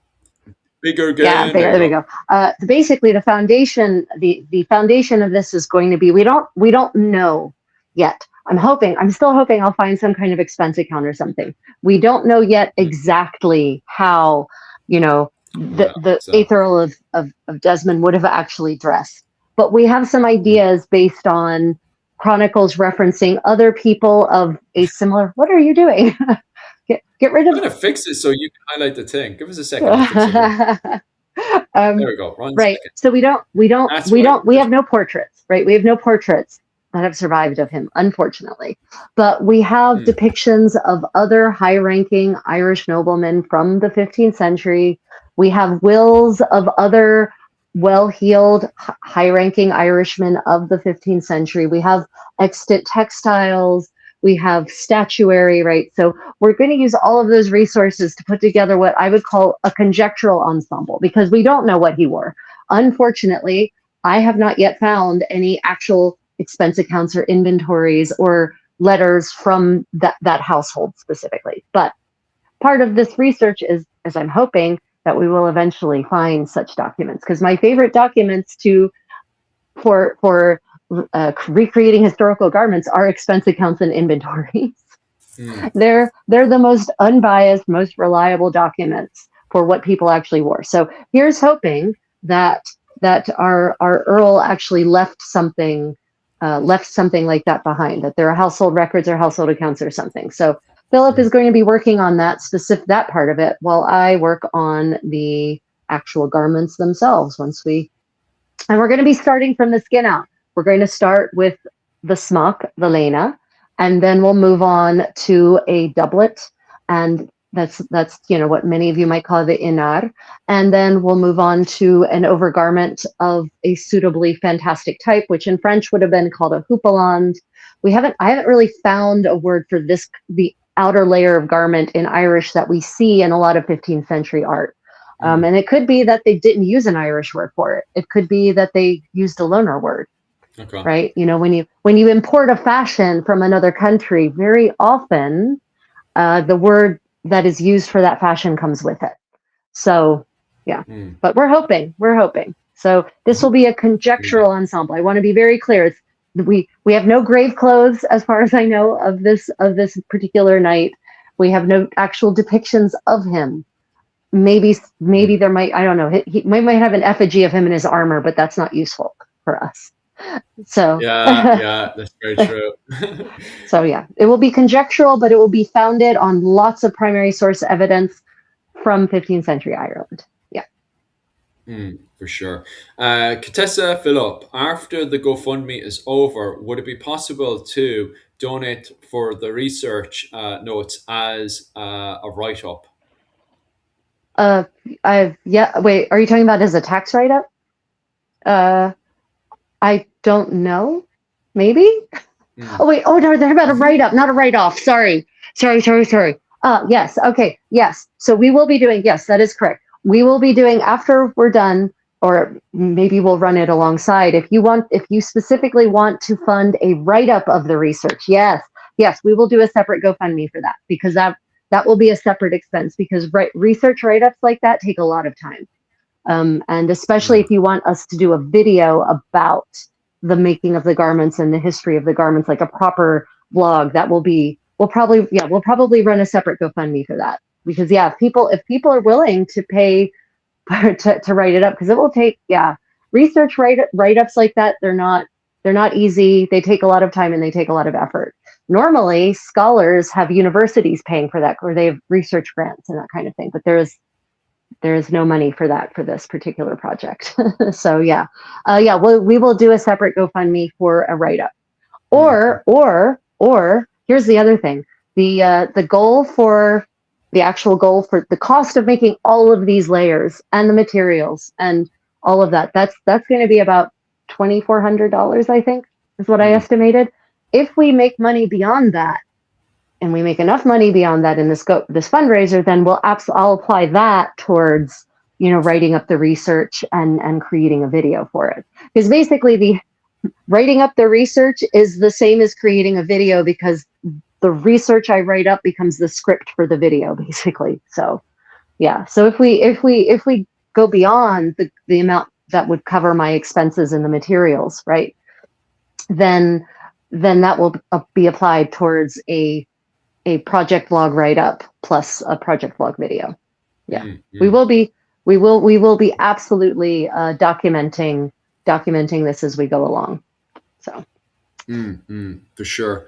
And where was it? I'm going to butcher this one, and I apologize to all my ancestors, everything for this one. Could the Irish word for catamore, kata. How am I pronouncing that in Irish? Kota. I know I'm butchering that one. It's the more part I'm grand with. It's the kota, because I keep doing it in a Japanese way. Kota, kata. Anyway, code the Irish word kota more. It was the bigger version of the Irish Lena short jacket. Code? I have no clue. I'm not linguistic. Not to sound bad or anything, caveman. I'm definitely not an Irish linguistic for sure. Because I think you're after the Irish linguistic word one for that one. Definitely not Irish linguistic, especially for that word. Sure, I can't even pronounce that one. Kota, kata. Not to sound bad or anything. It sounds really bad on my side. Well, so Um, if it's so if it, I'm also not an Irish speaker at all in the hmm, least. But the way you're pronouncing it, Philip, it sounds like the first word sounds like kota, kota. which that could be a cognate to the French cote, cote, Yeah. which is and the English word cote, cote, which is the word for the overgarment, right? Hmm, The cote adi, the garment in the 14th century, that was the word for the garment that goes over top. And literally cote adi actually, because you're saying basically what sounds like great coat. Is that the yeah, yeah, more, yeah. right? That you're bang Right? on. Yeah. Right? Right? So that is what the word cote ardi means in French. It means great coat. Hmm. So it wouldn't surprise me actually. Cave was it caveman or Kevin? Yeah, it's Which caveman. who Well, Kevin is caveman? Kevin's is yeah, yeah. Yeah, no, sorry, Kevin's the other one. So Apologize, guys. I'm so sorry for tripping over there. But so yeah, it wouldn't, it's but it caveman. wouldn't surprise me. It wouldn't surprise me if that was the Gaelicization Hmm. of the French fashion term for Yeah. this overlayer that we do in fact see Hmm. in around 1400 in a few pieces of Irish art, right? Yeah. So yeah, it wouldn't surprise me if the Irish kind of took the French word Hmm. and Irishized it. Yeah. That's a very normal linguistic practice. Yeah, because it kind of fits in what you were saying there, that it could be the same word. Because I think that's what caveman is trying to hint to, is that we do have French loan words getting in there. Because we were saying that you were Right. saying that earlier, that you think that some of those the Irish are taking on some French words, and if that's the case, that makes perfect sense. Yeah. That's why I'm looking at it going, Okay, how do I pronounce that? Ira, Philip, I need you to note that word down, and you need to go look it up and find me more information about that word. Will do. That seems like an important part of this project. So, for those of you who don't understand how historical garment research works, one of the problems for us modern people working in medieval texts is that we don't necessarily know the words that they were using for any specific layer. And often you don't know until you accidentally stumble across a passage and you can put two and two together and say, oh my God, this must be the word for that garment. I haven't had this word before to be able to look for this garment in medieval texts. But now that I have this word, I can now go back through all of these other medieval sources and look for it. So it's little discoveries like this that can open up a whole floodgate of new information Hmm. about a concept, or in this case, an item of clothing. So, who knows, caveman? You may have cracked open the case. Hmm. Over to the other Kevin, Kevin the other, 1997. the other Uh, oh, as like Kevin was saying, I love how who when I search for Seamus McThomas on Google, it says yourself as the top search. That's great. I typed it in That's there, and fantastic. it didn't bloody pop up. One second on my side. I'll try to put in more of the Irish on it. Do I still? That's Ah, pretty there. funny. If I put in all the Irish commas, it pops up, no problem. Yeah, the reason why I had to do that was because it was getting too confusing between. I don't know if you were confused, Rachel, but I was bloody confused with all the Jameses because it was just, especially on the Butler side of Yeah, things, no, it's yeah. it was one James It, after the other James after another James. And I was reading the Annals of Ulster, and they must have been confused as well. Not the Annals of Ulster, the Annals of the Four Masters, I think. And they must have been confused as well because they were just calling him Seamus MacThomas. And I was like, oh, sure, I'm going to call him Seamus MacThomas if that's the case, you know? So if the Annals are calling him Seamus Mac, it's the same way. It's the same way a few years earlier. There's what was it called? James Butler, and there's a what was it called? James Desmond. So I was like, okay, so there's two Jameses. But then when I went into the book itself, it was calling one. Sorry, the Irish Annals. It was calling one James, the more English one, and it was calling the other one Seamus the White Earl. So I was like, I'll just call him Seamus the White Earl, so to make it easier, and it does. It makes it way easier. And so I found the same thing was going on here, where you have a James Butler, but also at the same time, the annals was referring to the 8th Earl of Desmond as Seamus MacThomas. And I was like, well, that makes it way easier than just constantly going, James did this, James did that. What James are you talking about? Instead, just calling one of them Right. Seamus. And straight away, it was way easier for Rachel as well. Because instead of tripping over and saying James, which James are you talking about, Rachel? The Desmond one, the Desmond one. It was just Seamus. Desmond, right. Like I just saw Rachel just blatantly saying Seamus, and I was like, well, that makes it 10 times easier, you know. So Right. Yeah. yeah, um, Seamus also, of course, sounds rightfully much more Irish than James yeah, does. So, yeah. There's that as well. So the annals to avoid confusion, perhaps because there's so many Jameses already in all these books. They just started calling him. Well, it's already in Irish as well. But yeah, a lot of these books and stuff were just calling him Seamus MacThomas. So I was like, geez, the way I'm just going to call him Seamus MacThomas, the 8th Earl of Desmond, and in English, James. You know, so people then know exactly who I'm talking about because in Wikipedia, it's just James, James, James, James, James. And I'm like, this is so confusing on the side of, what was it called? What was it called? Wikipedia. No, it doesn't pop up with the Wikipedia thing. It does pop up AI. AI knows exactly who I'm talking about. Funny enough, because when you type it into oh, Google, it pops so, up with the AI explanation. Go on. oh God, Jesus Christ, forget AI. Everyone, I would like you to not, if you get an AI explanation, keep on scrolling. Mm. Ignore the AI explanation. It is full of bovine fecal matter. Okay, do not read it. Just keep scrolling. Not, most people do not have the tools they need to interpret the results from AI. This You one's know, not too bad in fairness. I'm reading it now. It's actually not too bad. yes, Um, but so you can actually read it and say this isn't yeah, too bad. You fair already trade. know the history. You're Yeah, not the target audience. yeah. That's exactly it. Like, What's the point in a search engine like that if you have to already know the answer in order to tell if the answer is correct? yeah, that's pretty much it. Oh my God, we Uh, are so doomed, everyone. Oh, so we were talking the other day about the harp as a mm, traditional Irish instrument, and yeah. I thought this is actually relevant to Christmas. I thought you all would be interested to hear of just how not Irish the harp necessarily is. So in Stealing us. how I know, right? It's sorry, it's not just an Irish thing. So in the 1450s, Margaret Paston, who is Mm, part of this up and coming merchant family in England, who leave behind hundreds and hundreds of letters. So they're super useful for researching daily life in the 15th century in England. And she writes to the Duchess of Suffolk, I think, she writes to a higher ranking noblewoman anyway, and she asks about what is an appropriate way to celebrate Christmas if you are in mourning, mm, because apparently there's been a death in the family and it's Christmas time, and her friend has had a similar situation where she had to celebrate Christmas while in mourning, and her mm. friend writes back and says, well, it's not appropriate to have disguisings, which is basically Morris dancing. Yeah. It's or other kinds of mask dancing.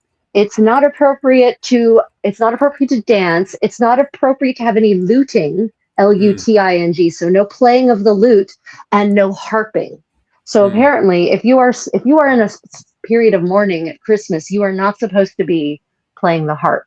mm, But what that does tell us is that the harp would have been a popular instrument to play in 15th century English, English celebrations, mm. Christmas celebrations. So, but if you are mourning over Christmas, please don't play your lute. Please don't play your harp. You are, however, allowed to play cards. You're allowed to play chess. That's Mm. it. Cotamore. It's so interesting how. So I looked up Cotamore, and there's three pronunciations, which is the Munster pronunciation, Cotamore, Cotamore. Connacht is so like Cotamore, and then Catamore is the Ulster pronunciation. So you can just type that into what was it called, Google, and then it's got a separate sites on that where it has the pronunciation for Cotamore. Cotamore. Couture. Couture. It's definitely so. I'm assuming that's more of if is that French or English influence coming in there.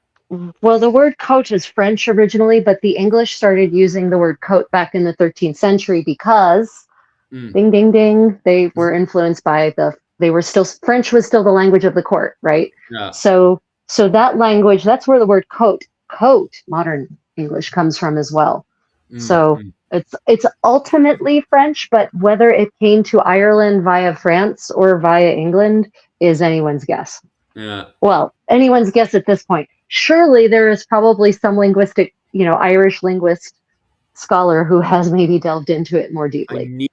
I want to. I'm gonna after Christmas send an email over to Katrina in University College of Cork, who specialises in Irish, and see if at least from Old Irish bring her over. I don't know who specialises in Middle Irish. We have to go. I have to go and investigate that one because there's so many words that it's like, okay, how's the correct pronunciation? If you want to jump on for that live stream as well, Rachel, you're more than welcome to, especially do with Oh, languages and stuff. linguists. You Yeah, like languages, linguistics. Rachel? You like that? Oh, yeah, I do. I do. Mm. Some Gaelic titles, the Prince of uh Cooley Voss, Sligo. Yeah, there was a question on clothing. Oh yeah, Kevin, 1997 had Kevin loves the old Kevin. Do you prefer Ulster Irish or what's your favorite type of Irish? Kevin, 1997. Is that the Ulster Irish you prefer? Because I noticed with the Ulster Irish, it's more kind of caught more. Like they seem to highlight the caught more compared to Connacht and Munster, which seems kind of more caught more. Did, I don't did, know. did he have a question about clothing or He not? did. One Okay. second. Are you going to? There's poor Rachel there waiting for the question. Me waffling on about Focus, Irish. Philip, focus. I like pronunciation. It's fun. Are you going to be working on linen or wool, or using different materials? The linen will be for the smock, the lena. Mm, Uh, shoot, where was I? The wool. Oh, right. So we haven't actually talked about materials in terms of the overgarment. So there are some options mm, for the overgarment. The doublet will probably be wool. And then we have, we're talking about the eighth Earl, right? So he's got resources. He's powerful. mm, He's got money. We have the option of a silk top layer. mm, So, we haven't, Philip and I actually haven't talked about what exactly, how exactly we want this top layer to look in terms of mm, what materials. We could go with silk velvet, we can go with silk satin, we could go with the silk damask. Like all of those materials make their appearance in the wills of the very well heeled Dubliners, for mm, instance. And I have problems thinking that wealthy Dubliners could afford things that the eighth Earl of Desmond couldn't. Right. mm, So yeah. So we have some options there. But the base layer, the lena, the smock will be linen. The thing that goes over it will probably be wool, the doublet. And mm, then over top of that, we can go with a really nice fine broadcloth coat, or we could go with something fancier and silkier. mm. We'll see what the GoFundMe says. Yep, exactly. Connacht. Ah, right. You like the old Connacht Irish. Ulster Irish all the way. Yeah, definitely comment below which one's your favorite Irish. You see, I'm a pure Munster Irish man. Anytime it comes down to different dialogues, I prefer the Southern Munster Irish. It's also, I think it's easier to learn. What was it called? Southern Irish. Tripping over my own tongue. Southern Irish than the other Irish types for sure. I suppose maybe I'm biased because I went to school learning Munster Irish. I didn't learn because the standard one that the government wants to push is Leinster Irish. But for me, it's got too much kind of because everything in Munster is so kind of normal in my opinion. And all the you guys, which are so unsavaged, That's why we had to send Brian Brew up to go and fix all you guys, to speak proper Irish. And it's just, I don't know, it's mad for me that I have to learn, what was it called? Because especially with the government trying to standardize, it's been trying to standardize, what was it called? Leinster Irish, that they speak in Dublin forever. you know, and you should be speaking Munster Irish, you know. It's only natural that you're all It's learn to only, speak Irish like me. it's only natural. Yeah, There's yeah, only one yeah, natural. There's only one natural conclusion here. yeah. I have to Yeah. go up with So my big stick, you know, and start whacking you guys with my stick so you can speak the no, same no, dialect as me. you have obviously, right, Philip. We have to stick to your metaphor. You have to whack him with your sausage. That's it. Get the old sausage out there, wacky on speaking the correct Irish, you know. That's what it's come to. Merry Christmas, Seamus. Oh, hi. Where's Seamus So at? So Go on, anyway. what were some of the other controversies that have been floating around about Christmas? We've Saint Nicholas and versus Santa Claus. Yeah, then we have the log. They were arguing over the log and the roots of the Christmas tree. Did the log evolve into being the Oh Christmas tree? no, two separate things. Completely separate things. The Christmas tree, I think, has been traced back to the Saxons in Oh, really? in Frankfurt, Oh, in Frankfurt. Germany, in Yeah, go German, on. not at Britain. And when I said Frankfurt, I mean like the German Saxons, not the Mm, Anglo Saxons. yeah. So that's a tradition that comes out of Germany, and it Mm, seems to be Queen Caroline, as far as I can tell, who introduces the Christmas tree to England. mm, Now, does that mean that the version of the Christmas tree that we know dates back to the ancient Saxons? Absolutely not. I cannot mm, imagine. I cannot imagine the Saxons in the 6th century cutting down a little tree, making it all froofy and pretty with candy on it, and mm. singing gentle Christmas carols. No, that is not what I mean. Yeah, yeah. um, but it seems that it dates back and has evolved from that tradition. So the Yule log, by contrast, seems to actually be a much more further north thing, with the exception of the Italians. And it was a little hard for me to trace back. I wasn't able to really successfully trace back why the Florentines have a Yule log, have the equivalent of a Yule log, the Teppo, Mm. right? It's like, why do That's you guys have this? What is what? what is going on here? That's definitely a Yeah. discussion for next year. What was the other blaster thing? Let me fly through quick because it was a lot of theologian arguments between the roots of Christmas. Is Christmas a pagan holiday or is it a Christian holiday? And the problem is, we were arguing about this last night, and I think we can get away. They're not here in the chat right now, so we can get away with talking about this. But Rachel had a load of nut jobs that recently converted to Christian, especially Oh my recently. God. Just to be clear, guys, myself and Rachel were Roman Catholic, and there's probably a good few Presbyterians and Roman Catholics in the chat today. But we had recent conversions, people who recently in America converted to the Roman Catholic faith. And they went into Rachel's comment section last night. What garbage were they saying again? Just a load of Oh my God. It was anti-Semitic. Yeah, a lot of anti-Semitic stuff. So yeah. I spun off a short about coins and coin Mm, perforations and how they prevented. It was an anti-counterfeiting measure, right? It yeah, prevented coins from basically being clipped to make them less valuable. And yeah. I just thought, really, I thought this was just a fascinating fact, right? I thought this would just Mm, be something interesting that everyone would like to know. And instead, there are all these anti-Semitic bots yeah. making all of these nasty racial slurs. And it never even in my wildest fantasies did I think that would be the result, the response. Yeah, yeah. Because what was it? Henry VIII was doing the same thing as well. He was cutting the coin. What was it called? Shaving the coins. Shaving Yeah. them, and it was allegedly happening Yeah. in Dublin as well. It was happening in a lot of those Yeah. ports, especially Bristol and stuff. And Yeah. wasn't it the French were copying onto it? They were looking at the coins, going, "Hey, what the hell is going on here? Why is it lighter?" Because they weighing the coins and stuff, and suddenly go, Yes. "Whoa, what's Yes. going on here?" This is not an ounce of gold. Yeah. You Yep. lied to me. And so the what was it? Henry VIII did get into trouble with that, didn't he? Or was the kind of just the traders that got into trouble? Yeah, I'm not 'Cause- actually certain whether I'm not certain about Henry VIII getting in trouble for it, but it's a practice that, as far as I can tell, has been performed for millennia. Mm, Basically, since humans started making metal coins, yeah, people have been looking for ways to shave metal off of them and then make their own coins or just yeah, use the metal for their own purposes. And therefore the authorities come up with anti-counterfeiting measures, right? So yes, this is not this sort of trickery knows neither ethnicity nor religious boundaries nor geopolitical boundaries. Mm.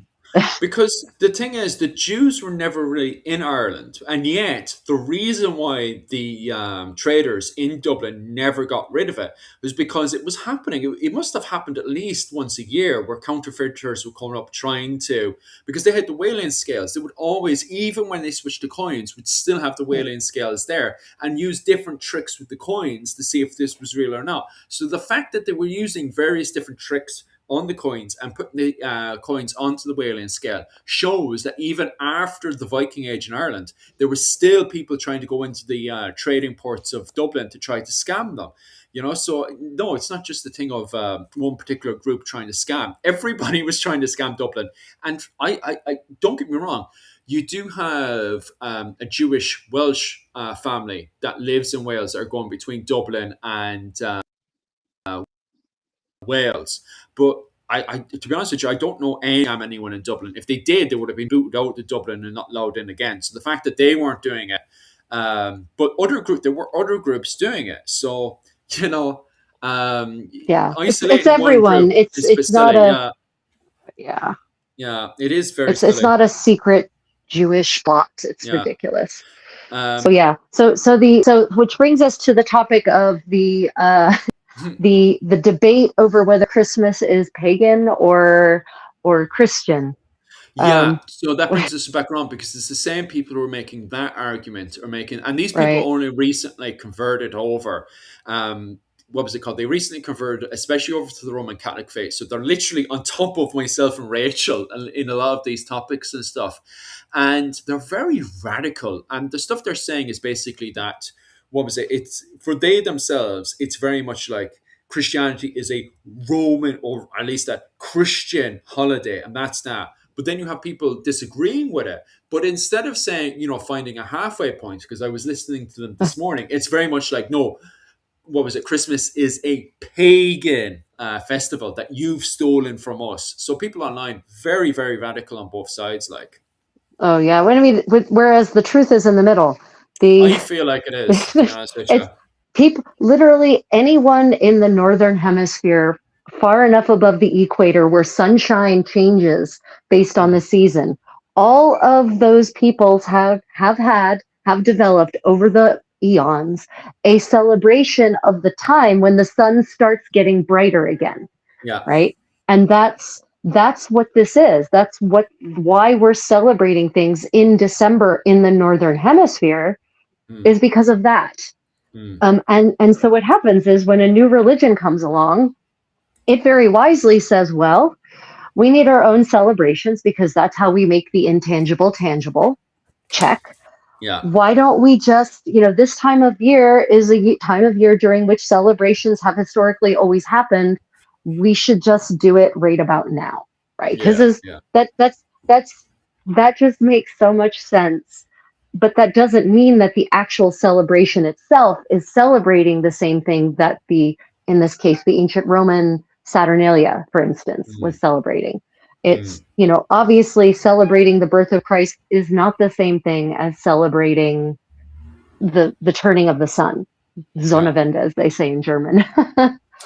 Oh, caveman. I can't remember who bloody said that. That was a Pacific person. Just be careful with that one. That's Israel has said Ireland is anti Semitic and stuff. That wasn't Israel as a whole. It was Pacific morons. It was the same thing in New York as well. But you have to. I'm not going to dwell too much onto modern history or anything. But the problem is I said that to Rachel last night as well. Is that it's actually quite complicated because of the tied in history a lot of these Irish and Jewish families have in New York around the 19th century. Just when somebody turns around and says a statement like that, just remember who specifically said the statement. Don't turn around and say Ireland said this or Israel said that or New York said this. It's a Pacific individual who's very ignorant. That comment that Israel has said Ireland is anti-Semitic, it's an ignorant comment made by an individual, which does not reflect the entire community in New York and Israel, which is Mm, very complicated. yeah. So you have to, as I said there, myself and Rachel were talking about the same thing last night as well. It's very, very complicated because I have Jewish friends both in New York and in Israel as well. And I've in the past made certain things that's happened clear to a certain way. And you can see why I'm trying to be careful with my wording and stuff. Yeah, exactly. Uh, Um, because it doesn't opinions of individuals in both Israel and New York is very, very complicated. And you have a lot of Jewish people are married to Irish people, and the history between Irish people and the Jewish communities is complicated. So trying to make those large statements, it's funny at times, like, yeah. and you can see why I'm tripping over and why I'm trying to quickly pull the conversation back. But basically, Okay. my original state, yeah, go on. Yeah. Let me help you. Yeah. When you cannot allow one person's statement to reflect an entire community, no matter what, no Mm, matter who the community is. yeah, The yeah, big the loudmouth mouthpiece usually doesn't speak for everyone, and or yeah. rarely That's a speaks fact. for everyone. Yeah, So yeah. yeah. So but let's get back to Christmas. Because I think I saw someone maybe we're going to be called no matter what we do or think. Yeah. So I think I saw someone comment about Saturnalia and the practice of the Lord of Misrule. Um, Mm, and if I didn't see that, mm. then I hallucinated it because I'm staring into bright lights right now. So basically, one of the big, in the case of Roman practices during Saturnalia, was a Lord of Misrule. Mm, And this is indeed a practice that has been adopted forward, was continued through the Middle Ages in all of Europe, mm. which is very interesting because it just shows you the impact of Roman society on Europe at that time. So, are Mm. you familiar with the Lord of Misrule? No, I'm very because this is another conversation that people want to have more of. I'm pretty sure there's a massive influence of it going into Ireland, but I do want to do further reading into this because it has started to become a conversation in the, especially this morning in the last 24 hours, is the influences from Rome over to Ireland, especially in the 5th century, because as you know yourself, you have the coming of St. Patrick and various saints coming Right. from Britain into Ireland. So they do believe that there were influences during Christmas over to Ireland because Ireland at the time was celebrating Samhain. So Ireland was doing something, but it seems to me that, well, a lot of people that there is Roman Britain influences coming from England over to Ireland. But as I am saying there, I don't know what the full influences are going from Roman Britain over to Right. Ireland. And So and yeah, and and you yourself, you don't know what the Lord of Misrule is. You've never heard of this concept before. I have heard it a few times, but you'd have to fully explain it to me. Oh, and probably the Okay. audience as well. Yeah. Okay. So the Lord of Misrule is a social valve Mm, that once a year during Saturnalia, the slaves would, it was a topsy-turvy world, the slaves would be allowed to rule, and mm, the nobility would have to cosplay slaves, basically. yeah. And there was one slave who was appointed for each community. I don't mean in the whole Roman Empire, I mean Mm, sort of in each community or in each household, more likely, was appointed the Lord of Misrule. mm, And for that brief time, they were allowed to order everyone around and engage in, well, misrule, in all mm, kinds of naughty, scandalous, debauched behavior, hedonism par excellence. mm, And it's very smart, actually, of a slave owning society to have such a practice because mm, it did allow once a year, it did allow slaves a sort of liberty that they would otherwise not have for one day, or however, I'm not certain if it was just one day. It is one day in the Middle Ages. I'm not certain mm, about the Lord of Misrule in the practice of Saturnalia, but for that brief time, it allowed the slave force to feel the taste of freedom. mm, And there's some theories that this is actually what allowed the institution of slavery to continue as long as it did. That's why there weren't more slave rebellions mm, in the Roman Empire, because of this once a year when the world was turned upside down. And it's this pressure valve. It let off the pressure, mm. and then it would build, build, build until the next Saturnalia, and then they'd let off the pressure again. So this practice of the Lord of Misrule is can be found everywhere across Europe in the Middle Ages. Yeah. Everywhere I've looked for it, I have found it. In the Yes. Italies, in France, in Mm, Spain, in England, and so I would honestly be shocked if 100%. it weren't also practiced Because in Ireland. in Ireland, not especially around Christmas and stuff, not only do we have the, oh my God, what are they called again? The chap probably knows. You know when you dress up the those young fellas go around with the straw hats and stuff. What's it Yes, called? those are the boy bishops. The boy bishops, right? Yeah, we Yeah, have the a boy version of bishops. that as well, where Yeah. they have a full wicker thing that goes over their face and stuff as well. But they also have, there's other stuff that goes on as well. They have the boy bishops, especially in Dublin and stuff. You definitely see all that. I have come across that in Dublin. But they also, in the likes of Kerry and stuff, especially during the summer, but they probably also have a winter version of it as well. During the summer, they have the Puck festival where they get a goat and they take the goat, they go and find the goat and they bring the goat back to the center of the town, and then they put him up on a big, massive pedestal, and there they worship the goat because the goat now is the king of the village. So he basically becomes pretty much goat of Kerry. What was it? The king of the Puck festival and stuff. The So folk for the day festival. that the goat is the king. So you do have, there is loads of festivals in Ireland that are very similar to that, where basically everything that is up is now down, everything that is to the right is to the left, stuff like that, where everything is opposites. And so you Right, even yeah. have opposite days popping up left, right, and center. So yeah, it wouldn't surprise me in Ireland if there was a festival around Christmas time, because there is festivals found in various local villages where everything is opposite day, basically. Right. And it seems to be a pretty it seems to be a very common practice everywhere where there, especially where there's social inequality. Mm, So, obviously, if you live in an egalitarian society, then you don't need something like this mm, necessarily, the topsy turvy part. However, it is always fun to appoint a Lord of Misrule because mm, the Lord of Misrule it's an excuse to behave badly for a brief period of time, right? A lot of behaviors that would normally be socially unacceptable the rest of the year under the reign of the Lord of Misrule, it's perfectly acceptable, right? mm, To, in 15th century England, they had some crazy games they would play at Christmas time.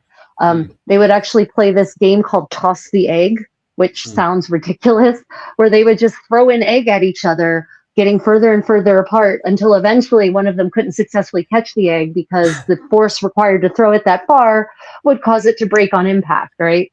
And Ah, so they just engage in all sorts of games, and the whole point of the Lord of Misrule was mm, to provide a mechanism to coordinate the chaos, yeah. right? So yeah, there's a in an inegalitarian society, you don't necessarily need the pressure valve, but in a society that's tightly ordered, that's really knit up, that's higher, that's structured, and everyone follows the rules. The Lord of Misrule is a day when a different kind of social pressure valve, right? A Mm, day when you can just let off, throw off the shackles of order mm, and enjoy the thrill of chaos. mm. Let some of you. What alcohol are some of you guys drinking there? Some of you guys need to start being careful now because of the old algorithm is going to come in and tell you all off. But yeah, yeah. This 4 day event held in the caveman. I can't tell if you're telling the truth or not. Weekend is capture and execution of the character based on Hugh O'Neill. I did not know that. I have to find out about this festival. Give me just a second there. I'm going to look that up there. Dovin, UK Festival, killing Irish. Kevin, buddy, Kevin, calm down, man. What's he doing now? Oh my gosh. Thankfully, he spelt it like a farming implement rather than the slang word for a female sex worker. Oh yeah, I seen that as well. Kevin, I was like, Kevin, you're gonna get in trouble now. Yeah, hunting of the Earl of Roan. That's a festival. I thought you were making that up. That's a real festival. When is it on? Timing, 4 day event. It really is a 4 day event. It takes place on the. Jeez, I didn't realize Dovin had a festival dedicated to just killing Irish earls. That's wild. Oh, the festival is Well, banned, and then they brought it. Okay, so they banned it, and then they brought it back during the Troubles. Oh my god! Thank you. Well done, England. Jesus. I love how it was banned in eight. So even people in 18 1837 knew it was unacceptable behavior to have an Irish earl killed. And then during the Troubles, when they were at war with England, Dovin is just like, oh, let's make fun of Ireland and bring back the festival. Jesus You know? Christ. Talk about See, not reading the room. I wouldn't mind. I wouldn't mind. Yeah, exactly. Not reading the room. I would not mind if the festival was a what's it called? A festival that was just a historical festival or something, right? But the fact that people who were already pretty radical in the 1837 knew this was unacceptable behavior and banned it in 1837, only for English people to bring it back in the 70s to make fun of Irish people. It's like, okay. And I'm looking at this festival and Jesus, no. How a small village. It is a small rural village, but Jesus. Okay. Oh my goodness. Absolutely crazy. Yeah, it is crazy. I'm looking at it now and I'm like, how are they getting away with this in 2025? I wouldn't mind if this was banned after the war, but the fact this is happening in, what was it, 2025, I'm like, oh my God. Okay, right. I don't know how to, I'd have to, I don't know.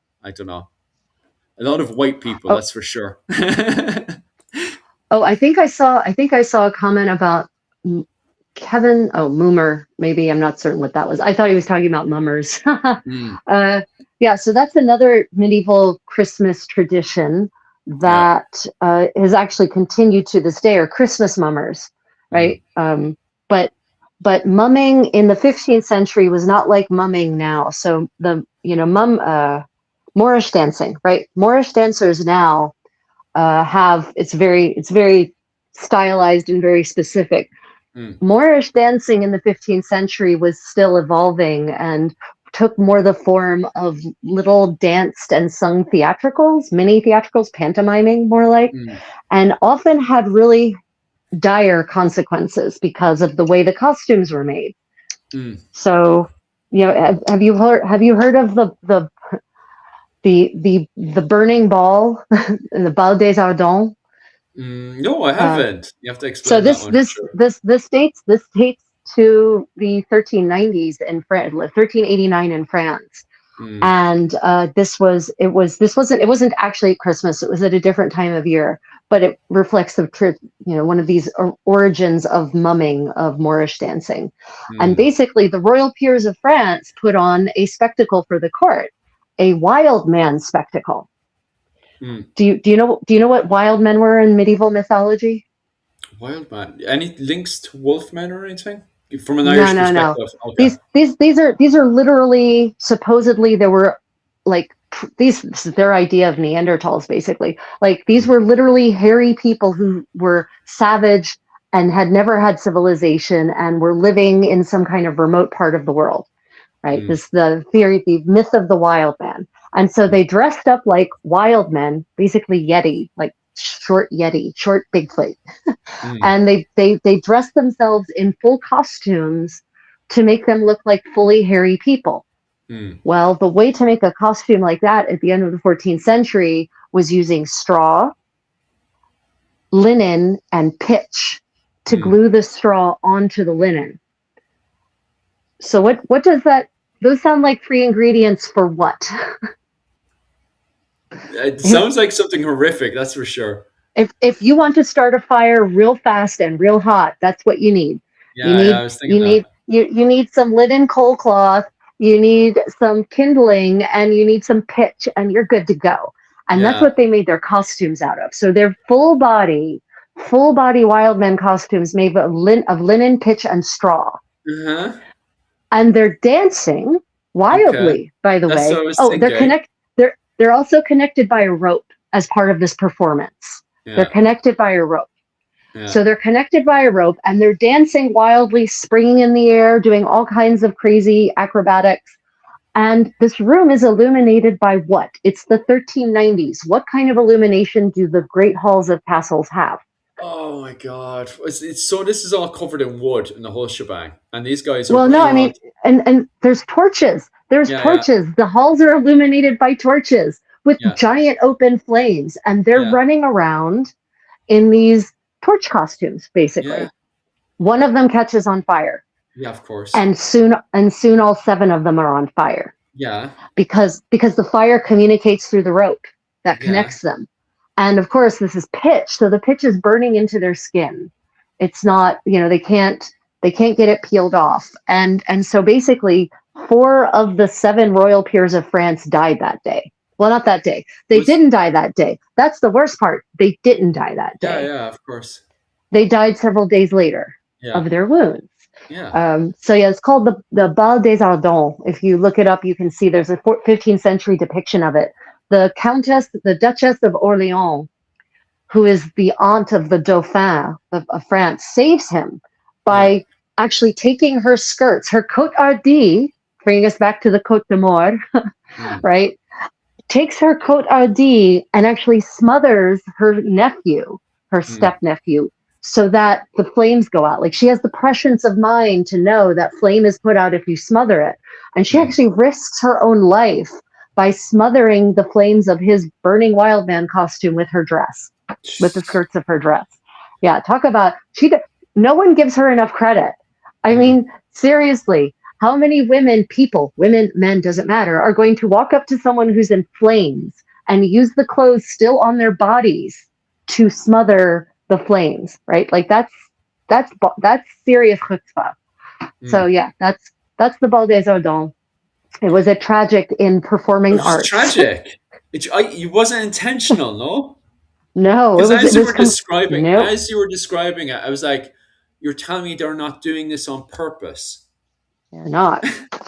No one, no one who just like the whoever made these costumes either wanted them to die Yes, I was thinking that. or it was like some kind of really subtle Because assassination attempt. Yeah, because I was thinking to myself, are you talking 14th, 15th century, or are you talking about ancient Rome? Because that sounds like something ancient Rome would do for shits and giggles, not the 14th to 15th century. 1390s 39. Oh my 1390s God, that's even 1389 worse. 1389. Yeah. So you're telling me just when they're allegedly finding enlightenment and starting to go into the Renaissance, they're doing wild stuff like this? Quite literally, the wild men and women. Yep. Yep. They'd Okay. be Valdez Ardent. And these people understand fire. They Yes, understand I what was thinking burns. that going into So the it's like, Renaissance. I mean, I could understand, so I could totally see some modern person now making a costume out of these materials because most people don't understand about the Mm, flammability of materials, right? I could see someone being like, well, I want to make an all natural costume, not yeah. using petrochemicals. And so in petrochemicals, right? Mm, Plastic. So they use linen, pitch, and straw. mm, Yeah, but no, these are people who should have known better. They should yeah. have known better. Mm. Oh, stop. How badly they were dead, Seamus? I think Yeah, you so heard about that. so four of them died. Mm, Four of the seven died. yeah. Three of them recovered. Mm, So, and I think the Dauphin had really minor burns because the Duchess of Orleans moved real fast mm, to put him out. yeah. She moved really quickly. Yeah. Just going back to one of the other questions as well, they were asking Brian. I made a slight comment about the people in that village in England, and I was like, "What was I said?" I said I made a sarcastic joke about not being wide enough or whatever. No, according to those people in those small little rural villages in England, no, I wouldn't. With my milky skin, wouldn't be considered white enough for them. And there's a That's true. whole thing. There's actually, it's even in America. This whole idea, by the way, made itself over to America. And according to them, myself and Rachel, with our Yep. milky skin, by the way, wouldn't be considered white enough for them. They are, and Mm-mm. this is where this whole thing of white people comes from. And there's this whole thing of there's also like you'd have to go down the rabbit hole of no, what was it, no blacks, no Irish, no dogs, and Yeah. all that stuff. No Italians. Yeah, yeah. No Yeah, blacks, no Irish, no Italians, no yeah. dogs. Yep. But yeah, this is I was looking at the pictures of the festival, and they're what you would consider proper the white people, and they do weird stuff like that, and they have just I won't elaborate on it here, obviously, but yeah, they are that kind of sort of people. But yeah, just to explain what I was saying by white people, no, allegedly with my milky skin, no, I'm not considered white according to them. No, Irish can't join. Yeah, the KKK, another lot that have the same idea that I wouldn't be considered milk. I'm bloody more white than them. Like, come on, like, I like shine. I Jesus. literally shine in moonlight. No, not allegedly. According to these smaller villages, and I've actually came across people like this. They were, I was buying something, and I was with a South African, and the South African made, he didn't realize I was Irish, and he made a racist Irish white joke, and I was like, "Whoa, what the hell?" in front of me, and I was like, he didn't realize what I was, and I said something because I needed to buy it, and he suddenly hopped back and realized, oh Jesus Christ, I got caught making a white Irish white joke, and I was like, Jesus Christ. So still those Seriously. people exist in 2025 and clearly have festivals in England about chopping up Irish Yeah, people. Like I Jesus. guess. In God. 2025, like in England, Jesus. Are uh, there, to the question is, are there two different comment streams? There might be. yes, there is. Give us a second. I'll turn it There's, on for you guys. okay. There we go. There is two comment streams. Dun, dun, dun. Are you getting comments on Facebook or something? There's this one. There's two of them there. The one's your comment section. I don't know why as well. I just want to apologize as well. Right. I don't know. It's for some reason it's not showing all of the comments and views as well. So I do apologize if that's not getting through as well. Are you live Yeah. streaming on Facebook as well? Yes. Yes, I I'm am. not sure. So I apologize if you're commenting over on Facebook and that's not getting through. This is everything I see now, right? So all the comments I see Yeah, now are here. sometimes, unfortunately, because of the software we're using to stream, we don't always see all the comments. It just is Yeah, what it is. yeah. Yeah, yeah. Just because we're But paying a anyway, wee bit of money to it. back. Yeah, right. Okay, back to Christmas. Back to medieval Christmas. Mhm. Um, so in places like England, Mm, boar was a traditional Christmas, not traditional, medieval, a common, typical medieval Christmas roast. mm, Or if there were no boar, then a pig that still looked a lot like a boar back then. mm. Was the same thing? Was the same sort of? Do you know anything about actual Irish dishes that were served at Christmas in, say, the 15th century or the first millennium? Is that sort of thing documented in any kind of way? Oh, that is actually so. I was covering with your man who is Seamus the White Earl Butler when he went into New Ross to buy the food for Christmas. Where is it? It was the pigs. Right, but he had. I mean, he had everything. Like he Yeah, was. he did, That was didn't like he? a massive feast. I just Yeah, wondered if there was like if there was something that was particularly a centerpiece of the feast. Like he basically. It sounds like he went and slaughtered 4 farms worth of yeah. Because he animals. was trying to show off, wasn't he? Because he wanted to show off to Waterford and also to the Fitzgeralds that what was it, Kilkenny show the biggest festivals in all of Ireland. That's basically what he wanted Right. to show off there with that one. And also Dublin as well, because Dublin was under English occupation. So he's basically showing off to the English with that big one. If there was anything festival, I do apologize, Rachel. I've nothing in my head right now other than I just cattle and stuff.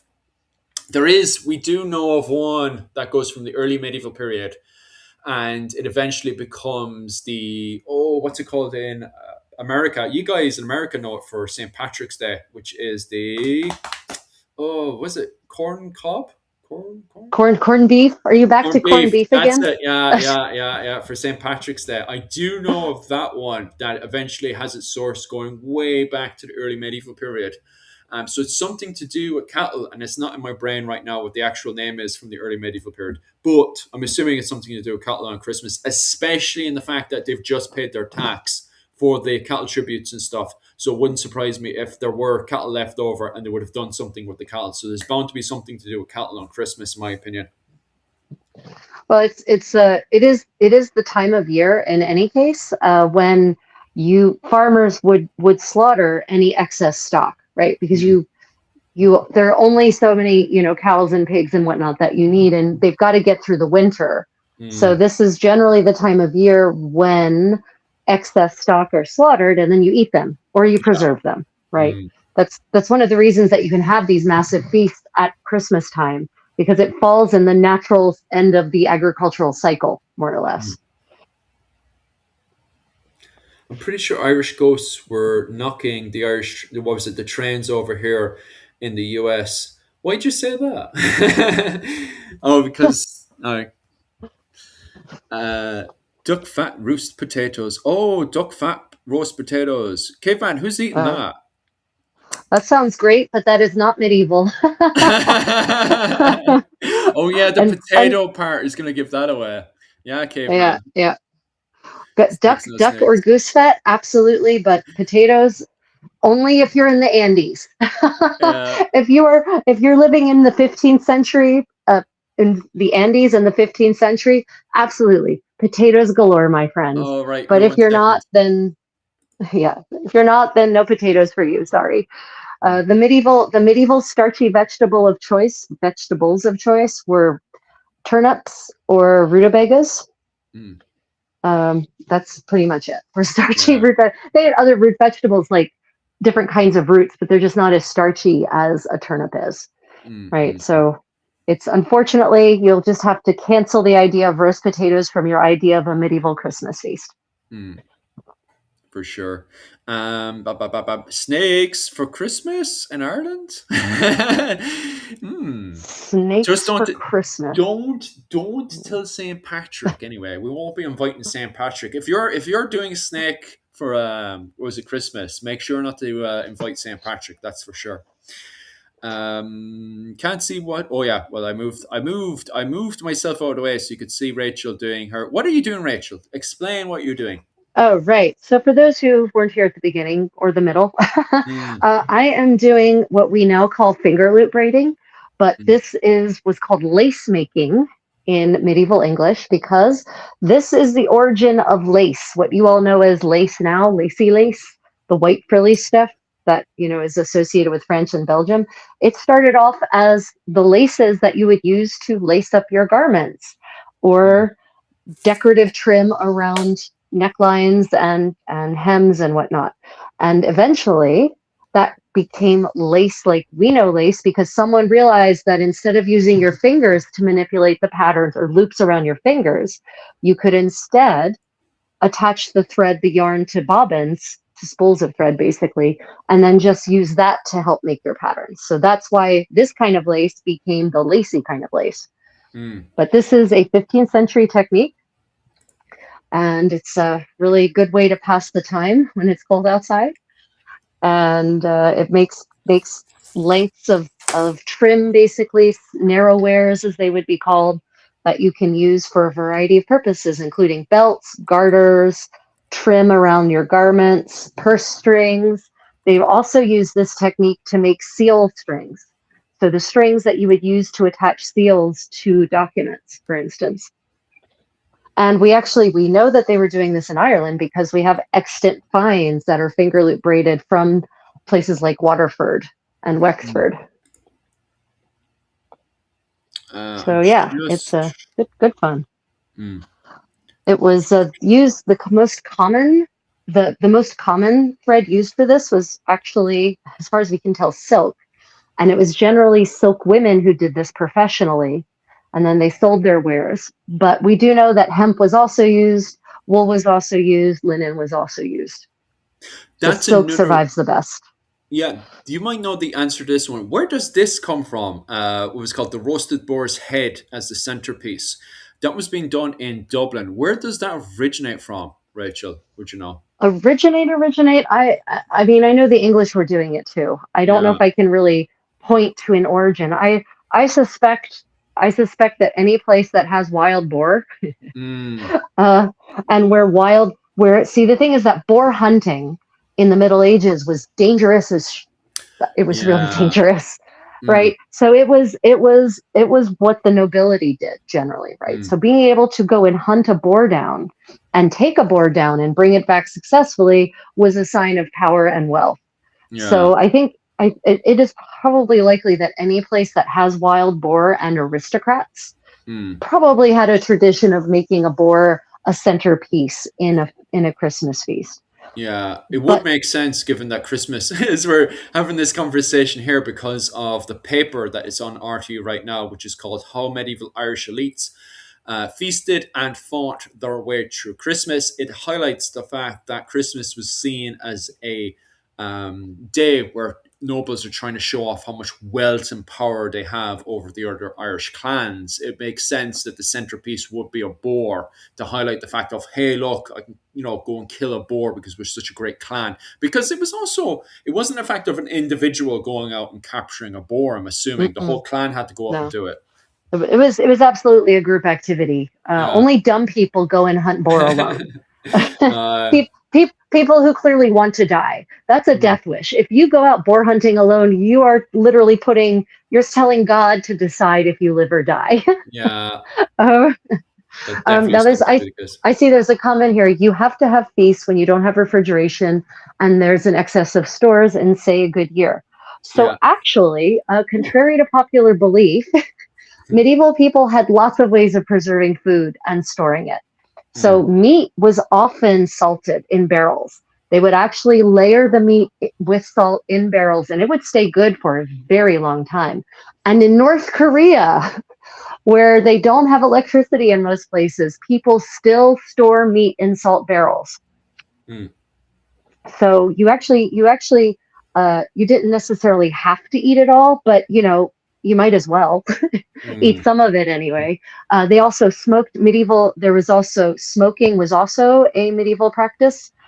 Smoking meat, pickling it was another thing that they definitely did to preserve meat over the long haul. And they also had rooms that were called larders, which were basically what modern people may think of as root cellars. They mm, were down below the ground level basically it was always cooler down there, no matter what the temperature was the rest of the time. It maintained a relatively steady, cool temperature yeah. at that level. So they also had larders where things could be kept cool as well. So they did have ways of storing food that didn't involve refrigeration. Mm. And also on top of that as well, they should have had a secret breeding program for massive boar to own. To own to own the rest. Okay, I'm just gonna say that again. They should have had a secret breeding program for the massive boars. Why didn't they, Rachel? Why didn't they have a secret breeding program on the go? Uh, Aren't they just called pigs? yeah, I was gonna say they did. That's pigs. Yeah, That's that is what we call pigs. yeah. The second you start breeding and changing the characteristics of a species, that's called domestication. Mm, And thus the pig was created.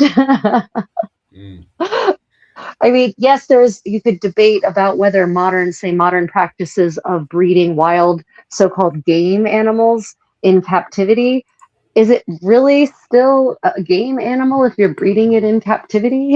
mm, mm, mm.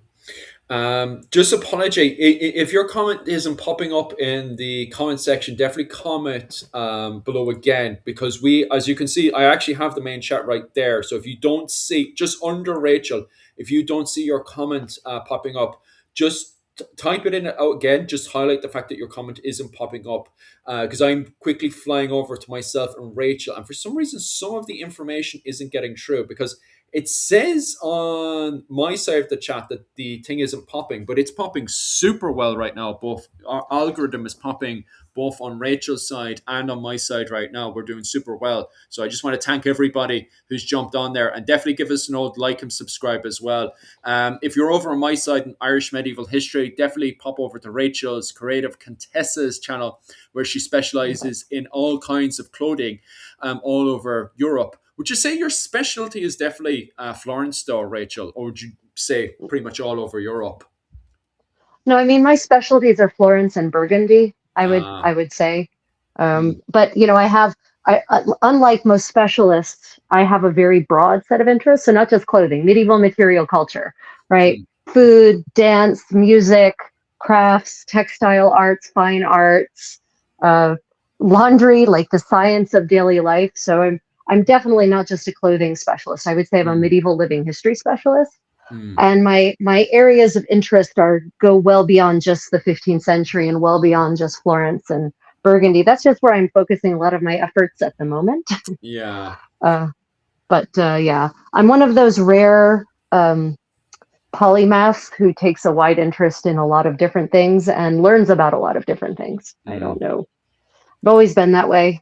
And the problem, I think the reason is that I can't really understand Florentine history and culture unless I understand Venetian history and culture.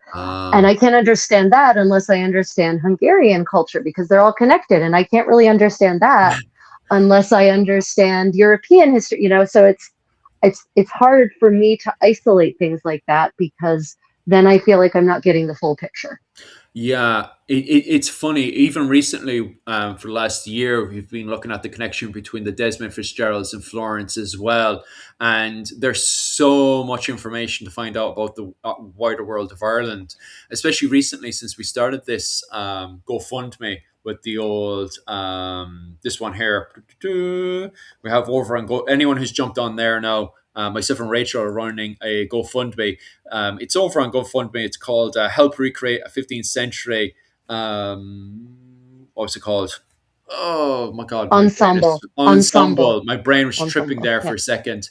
And what you pointed out there was the headwear. You were saying, all right, that the headwear was very um, Italian, which was very yeah, it had. surprising to Yeah, me. yeah, it had. It definitely has very. We see that style heavily in 15th century Italy. So yeah. Yeah. But what surprised me was the fact you said you didn't see this in England. So you're saying, in my understanding, that that came from Italy and over to the Desmond Fitzgerald's court and Well, stuff. I wouldn't necessarily say that it came through. It could have come through France, right? It didn't Okay. necessarily have to come through Italy directly. It could Mm, have because the French were also wearing hats like that. So mm, it could be something that came to Ireland via France. It does. I have not seen much evidence of it being an English fashion per se. I mm. have seen depictions of English dukes in the first half of the 15th century wearing such headdresses, but those were the same dukes who had lands in France and who were like Okay. literally reigning in France on behalf of like Henry VI. So I think Mm, it's probably more likely that it came via France. It could have yeah. come via some stylish Englishmen though wearing French fashions. I mean, Okay. with that when you don't have a direct chronicle that says and this style thus was Mm, transported to our lands by the Lombards or whatever. Like yeah. it can be hard to pinpoint those origins, which is why origin stories tend to be mostly theoretical. Yeah. I'd love to turn around and say it came directly from I Florence. And know that would once again, highlights, yeah. you would have to find some more chronicles or inventories or something like that, right? To prove that. Mm. Yeah, yeah. We'll see. We'll see. We'll see who I can poke and prod onto the channel to do more poking and interviews and stuff with. Let's see, because great thing, Katrina specializes in Old Irish, and some of you guys there want to elaborate on the linguistic language of both Old Irish and Middle Irish. The great thing, if we can get Katrina on, because she has so many connections, we can then from there see if we can get somebody over from the 15th century and stuff over from Katrina. But I'll have to sweet talk Katrina. I got on really, really well with Katrina back in, what was it, 2018, 2019. So I'll have to be a good little student and beg her to come onto the channel and see what we can do. Do Europeans really have no culture? No, I've got no culture. No. That what you hear coming out my mouth right now, that's not an accent. That's just me badly Do pronouncing Europeans, what a English. strange question. Do Europeans have no culture? Well, first off, like Asia, Europe is not a monolith. There is no Mm, single Asian culture, like there's no single European culture. There are mm, connections that bind us all, but that doesn't mean there's a single culture. Of course, there's lots of mm. cultures. Jesus Christ. But our channels respectively focus on history. So we're Yeah, we're focusing on historical culture, which is perhaps in yeah, some ways more definable than modern culture because across the world we're experiencing a homogenization of cultural practices, right? mm, That's what's happening everywhere. It's so no, of course, various regions in Europe have things that could definitely be defined as their culture. What a strange question. mm. I think I still have that pronunciation. Cotemore. I actually prefer Cotemore. I prefer the Munster pronunciation. Cotemore. compared to what was it called? The comment section is talking about Cotamore again. I was all over it.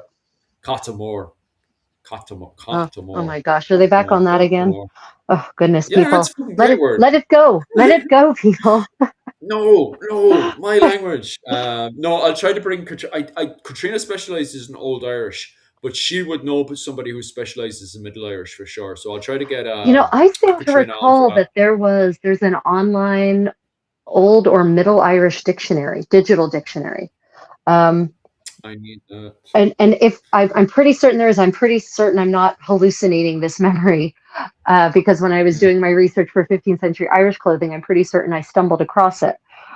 If there is, yeah, we should look that word up in the dictionary, because these digital dictionaries of old languages provide citations from original primary sources that include that word.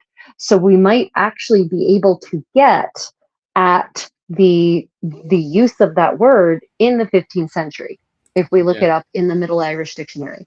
Pretty certain there's a Middle Irish dictionary. It is the EDIL. I have it here because Yep, I remember that's it. Yuki sent it over to me back in 2015. But you need the problem is with that page is you can't just type in coat or something in English and expect to find words. You need to find the Irish word and then go from Yes. there. So let me type Yes, in that is absolutely true. Cote d'Amour. 1 second. I'm not rushing to go offline because the fact that my channel is booming right now, and so is Rachel's. 1 second.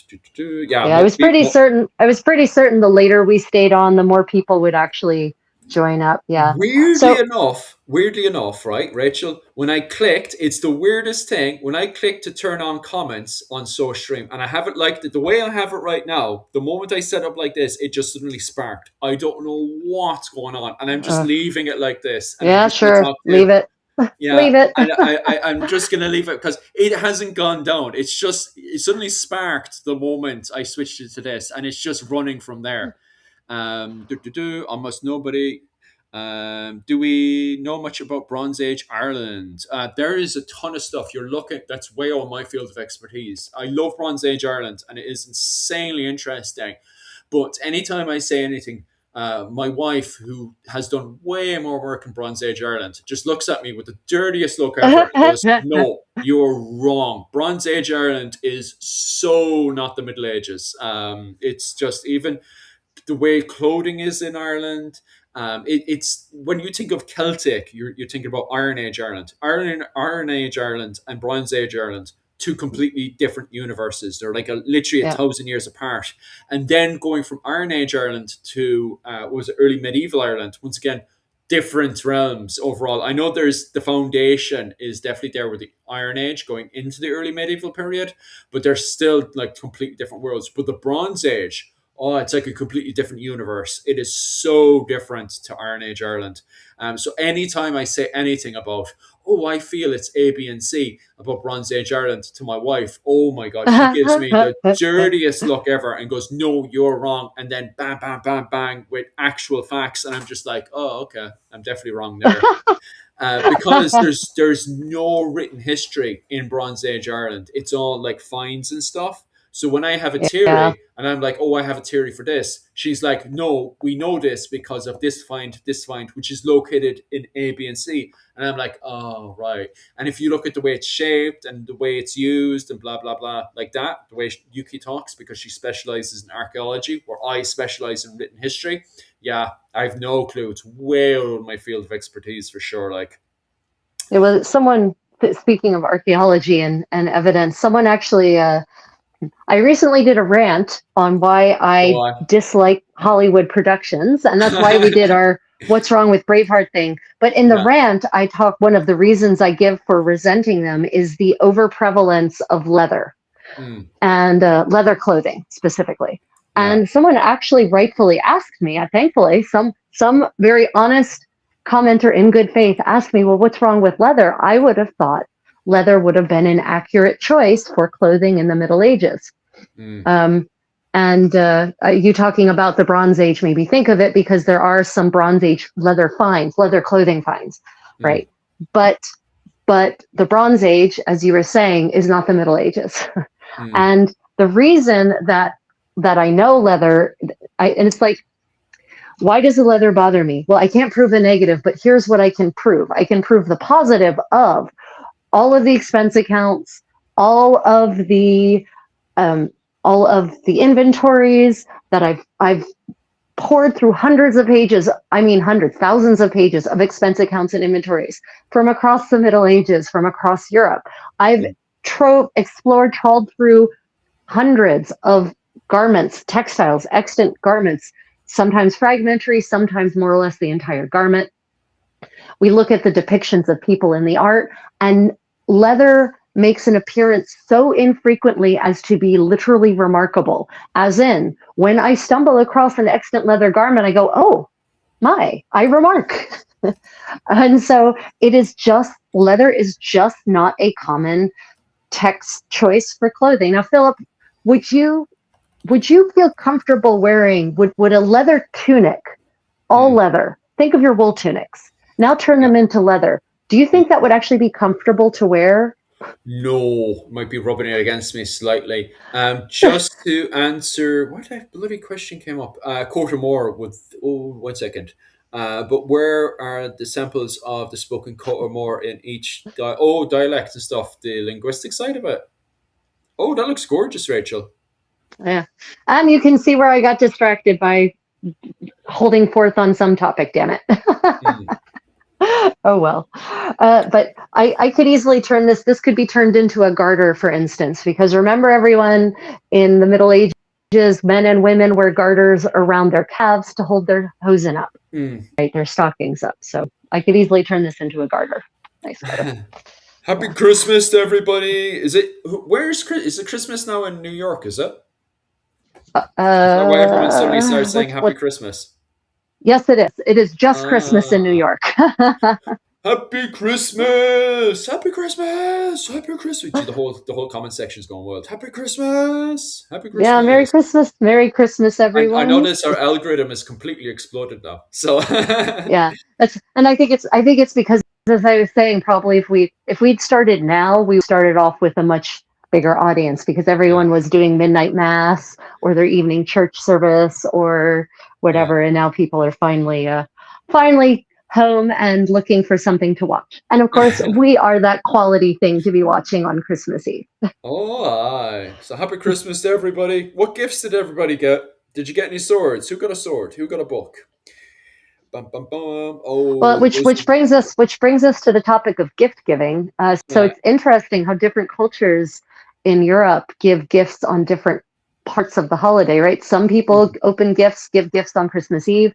Some people Christmas Day. Some people on Twelfth Night. mm, And it seems that the medieval practice, it was more likely Twelfth Night when gifts were exchanged. mm, And in fact, I read some really interesting, salacious details about epiphany gift giving in various courts. Apparently, Elizabeth I, your favorite queen, mm, Elizabeth I, um, when she in the 1550s, the Duke of Anjou was paying court to her, and she mm, tried to gently get him to leave by appealing to his parsimonious nature. Apparently, he was a mm. spendthrift, and she suggested to him that if he went home now, which it was like the third day of Christmas, then he could avoid having to buy her a costly epiphany gift. Yeah. Apparently, he didn't take the hint. Not only did he stay and get her a pretty nice, it was apparently a pendant that was shaped like a ship.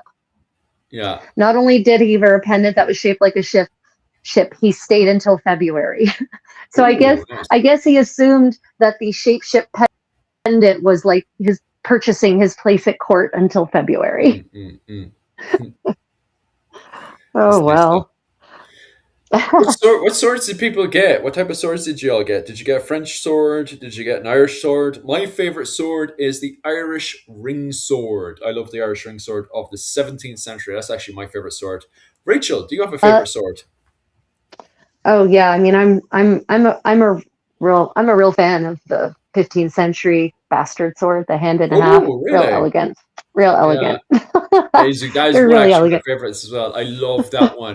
But the problem Very is then I'm treated with the Scottish. You see, I love then popping into Scotland especially going into the 16th century and seeing what they do there with the likes of the, what was it called?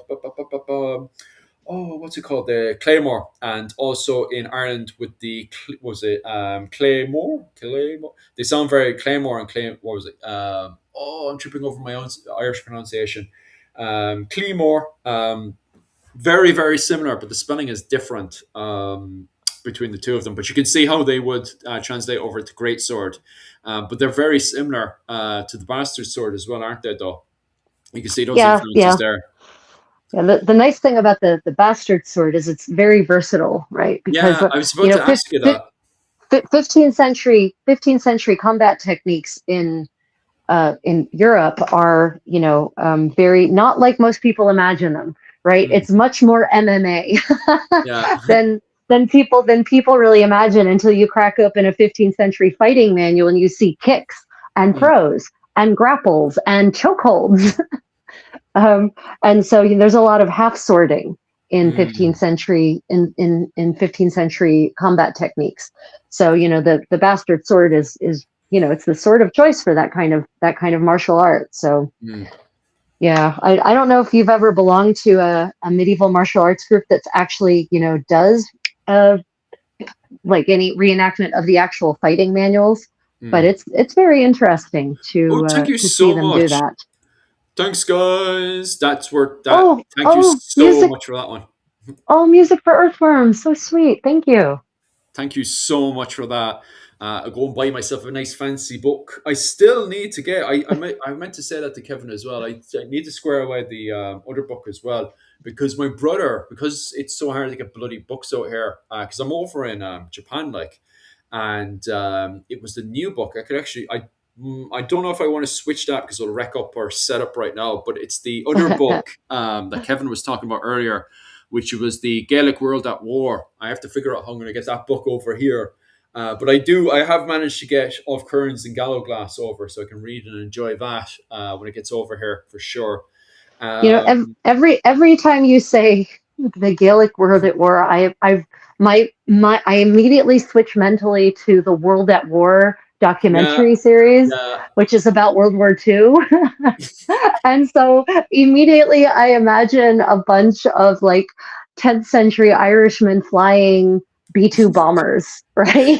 Like Sure, that's what they did, wasn't it? They jumped off the that's tree and started throwing the rocks. They were with their bird wings and started throwing rocks at the English. Wasn't that what they did? No, it's like, that's what they I did. mean, No. I totally get that's why they named that book that way, so it would catch people's attention in that same Mm. way, and it would be clickbaity too for web searches.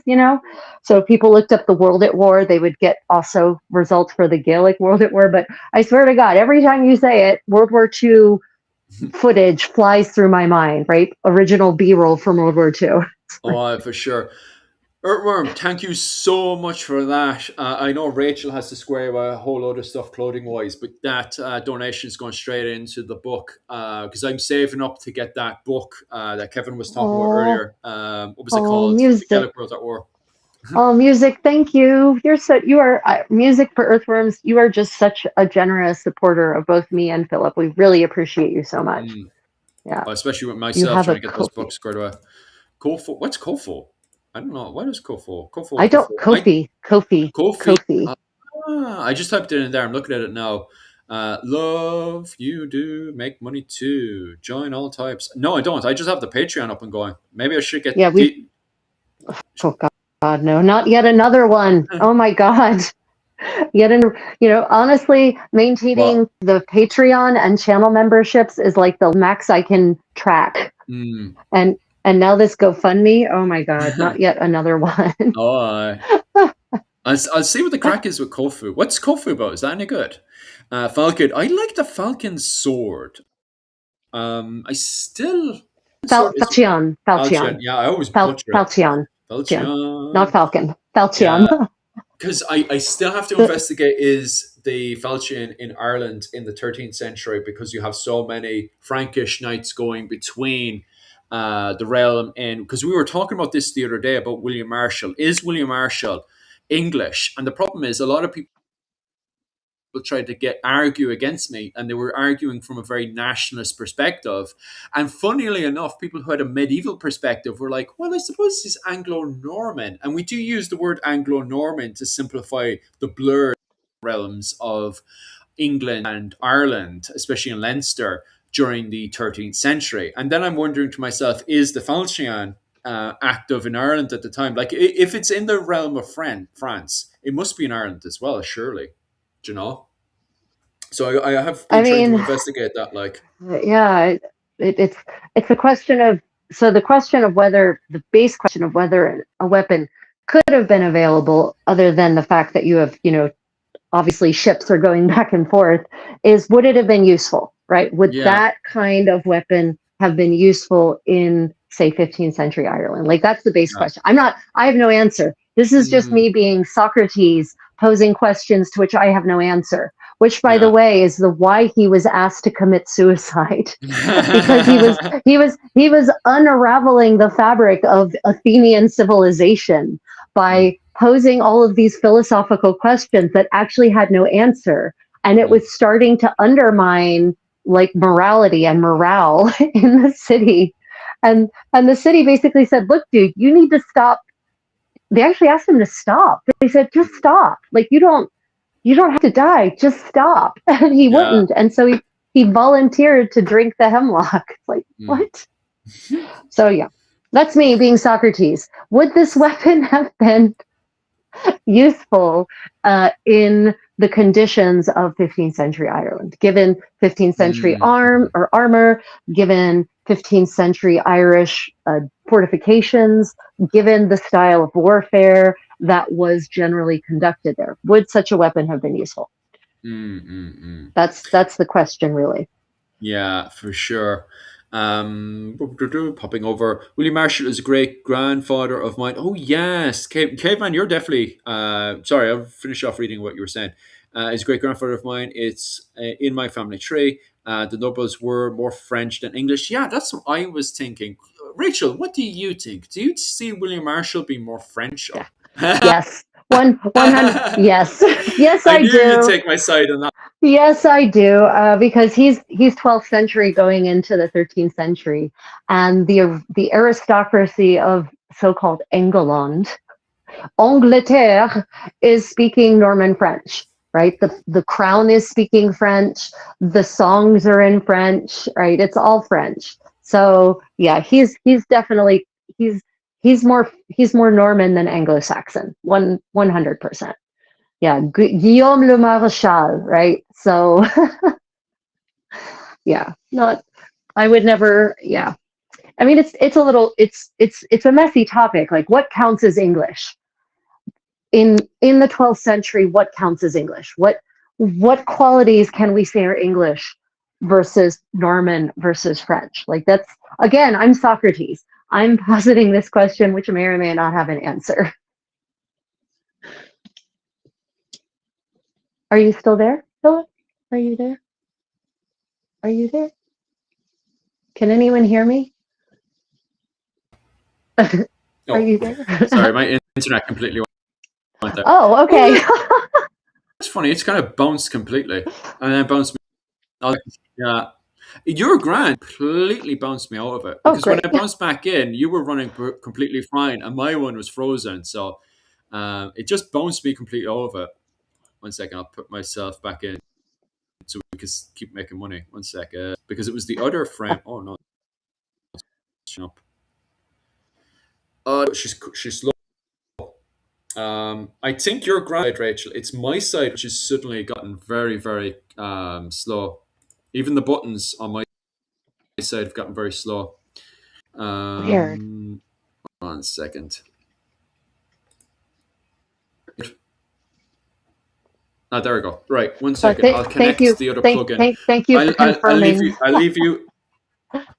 Yeah, it's my side. It's just gotten very slow. I'll plug in the other lead thing, and then I'll do some bits and bobs on my side, and I'll leave you entertain everybody um, for Oh, those few minutes while I'm just. yep, no problem. Okay, so everyone, Philip will be back. We're having some technical issues. No problem. Right. So, do any of you have any specific questions about Christmas traditions in the Middle Ages, or traditions you know of now, and you're wondering if to what that may trace back? I might be able to answer. I have pretty broad-based range of interests. I think the key takeaway for Christmas in the Middle Ages is to understand that in medieval Europe, Christmas was a time of raucous revelry. It was not a family holiday. Nothing family about it. There was drinking, there was feasting, there was dancing, there were deeds of arms, soccer, medieval soccer, which is way more violent than modern soccer. Medieval soccer was more like rugby, where you kick the ball instead of throw the ball, right? So there was, sports were played, games, gambling would happen, dice, cards, board games like chess, and just sort of on continual repeat. Now, in amongst the 12 days of Christmas, you would also have a couple of saints' days that are interspersed in there as well. And depending on your region, you may or may not honor those saints' days in particular. So, for instance, in England, and this is technically before the 12 days of Christmas, you have the Feast of St. Thomas, Thomas à Becket, right? And that was actually treated as a day when the less well-to-do could go to the more well-to-do and beg for food ingredients for their own Christmas feast, right? And one of the most common things to give to people who were going Thomasing was flour, because flour in the Middle Ages, wheat flour especially, was a very expensive commodity. Especially white wheat flour, but wheat flour in general, white wheat flour in particular, was a luxury good, which I know most people can't think of in these days because white wheat flour is one of the cheapest flours that there is, right? That's because of subsidies and a bunch of other really bad reasons. So, you, depending on where you are, you would celebrate different saints' days. The Feast of the Holy Innocents, for instance, in the middle of Christmas, was in some places honored, in quotes, with the boy bishops, where they would actually they would choose a boy to be a bishop for a day. And there would actually be a ceremony where he would be invested with some kind of mitre. And he would actually then lead his choir of, boy monks and boy priests, and they would actually conduct a version of Mass. So, there were all kinds of other celebrations sort of happening under the umbrella of the 12 days of Christmas. And which of these celebrations were celebrated sort of really depends on the specific geography and the specific era. So you could assume that because they're doing it in 15th century England, that they're also doing it in 15th century Italy or in 13th century England, right? Because these traditions definitely evolve. They're not stuck in time, just like our Christmas traditions aren't stuck in time. I've been doing this for thousands of years, Rich. Yes. I don't know what you're talking about. I know, Philip. You're immortal. It's cool. Seamus says, did they have Christmas orgies? Yes. But it depends on who is they, right? So what? We know we know that in the papal court at the end of the 15th century, in the court of Alexander VI, I think, the Borgia Pope. Of course. We know that at least there are reports of such activities happening. Excuse me, I need to clear my throat. Everyone apologize. I should probably drink something too. I've been talking for 3 hours now. So yeah, but we know that in at least the papal court, there were certainly lascivious things afloat. Now we also know that in the Christmas court of Richard III, 1484, we know that there are several different prelates, men of the cloth, who complain about the lascivious nature of Richard III's court and how very secular it is. But we have to take that with a grain of salt, because honestly, the men who were writing about this were the kind of men who would have complained about any party that was fun, right? They would be that person. And so one of the things they complain about in the Richard III's Christmas court of 1484 is that the Queen, Anne, and Elizabeth of York, who would become the next queen, changed their clothes many times. It was just such a sin of vanity, right? So that's one of the things they were complaining about at that court. So what does lascivious mean? They don't go into specifics. So unfortunately, from our modern interpretation, if we read the word lascivious, we're going to assume that there was some kind of serious sexual activity happening. But there's no evidence of anything that specific in Richard III's court. And goodness knows the chroniclers that came after him would have sought in every way possible to discredit him as a monarch and to make him look like an immoral representative of the aristocracy or the royal family, to discredit his entire reign, basically. But there certainly seem to be implications that could happen. And we do know that there were hedonistic things that happened over the Christmas holidays. And no, sorry, that's Carnival. There's a part of Germany where there used to be a law in the books that anything that happened during Carnivale would not be grounds for divorce. But that's not Christmas, that's Carnivale. Yeah. Yeah, seriously, I'm not. Yeah, and by the way, that law was on the books until very recently in Bavaria. Oh, Bavaria. Right, that makes sense. So I do know the English were giving out about what was it called? The papacy was annoyed, and you'll probably add onto this as well, because I know the during the early medieval period in the Anglo-Saxon territories, the papacy was writing to the Anglo-Saxons, giving out to the clergy, because they would go drinking on nights out. They would get married because at the time they needed witness, and then the following morning they would go to the church and get it annulled because they were drunk. They were too drunk for it to be, an illegal binding contract of marriage. And the papacy was getting so annoyed about this, so they were starting to bring in as mandatory. And I don't think it wasn't until the 12th, 13th century that it started becoming mandatory that the witness had to be a member of the clergy, wasn't that? Right. Before that, it was a complete free for all. Yeah. Good times. Good times, right? Welcome to the early medieval period. Da, da, da, da, da. Well, I mean, in the early medieval period, marriage is not very well codified anyway. It's still kind of evolving. So, the church is still deciding, should we be involved in this? Should we not be involved in this? Is this a civil matter? Is this a matter for God? Because believe it or not, marriage doesn't become a sacrament until the 12th century. So, that's, yeah, it's a bit of a mess. Oh, Merry Christmas from California. Yeah, I was welcome. just wondering that. Welcome, everyone. What time is it in California? California. It's pretty early there. Well, relatively. It's like 9:30. Oh, right. So they're still on Christmas Eve. Yeah, over there. 9:30. It's 9:30 in California. Yeah. California. They're yep. Yeah. So, look at you doing an American accent. Who, me? Brian says the definition of nudity is relative to the culture in question. 100%. Philip and I have been harping on this for months at this point, that, what we, the modern people, count as nude definitely was not the definition of nudity at all in the medieval period. Yeah. And for most of it, and I can tell this because I've read laws or court cases across a wide swath of medieval Europe across several centuries, and they all seem to have the same idea about nudity. That nudity is just not being dressed enough. Yeah. That's nudity. Not being bare fleshed. You're just not wearing what they consider enough clothes to be decent, which is completely different from the modern idea of what counts as enough clothes to be decent. Like so different.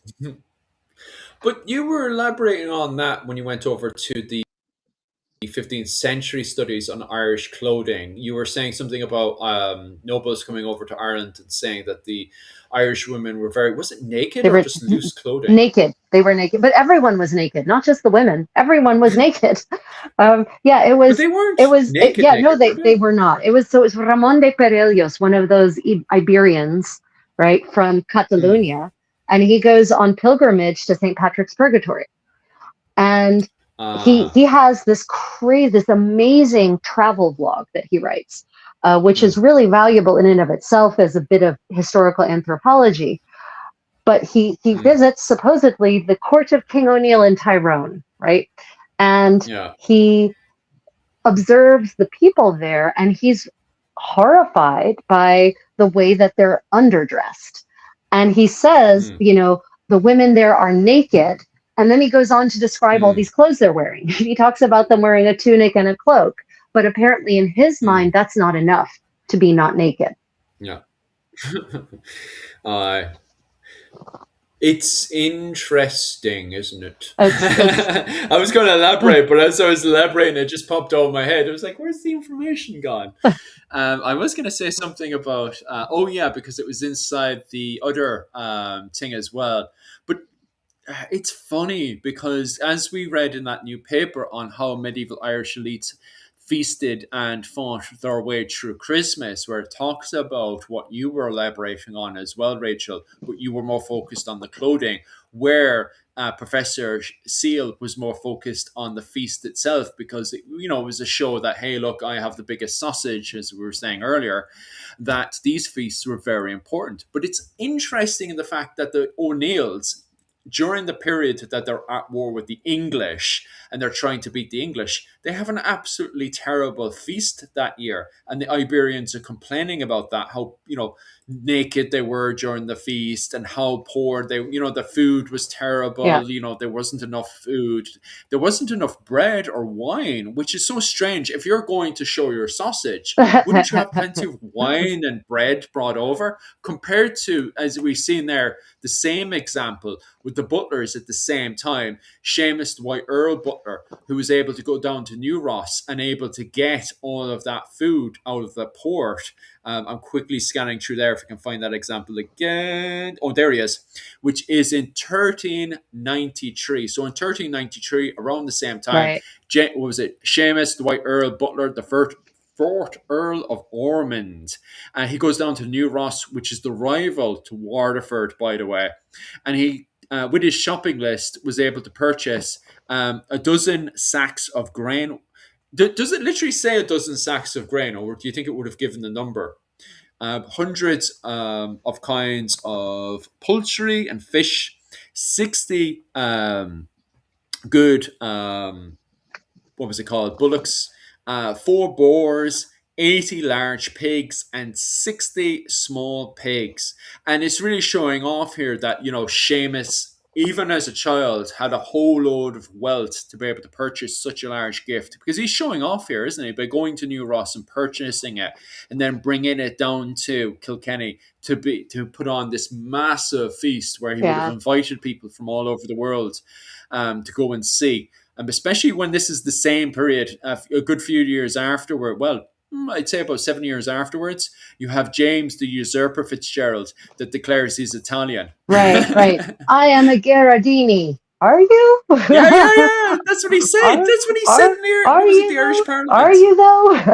uh, Oh, adding come on, adding adding 1403. adding a vowel to your name and transposing the L with an R does not a Gherardini make.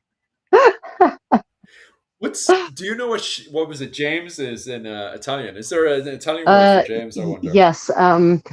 Sorry, I'm now stuck in Spanish. Iago is Spanish, and James in Italian is Jaume in frickin' Catalan. Darn it.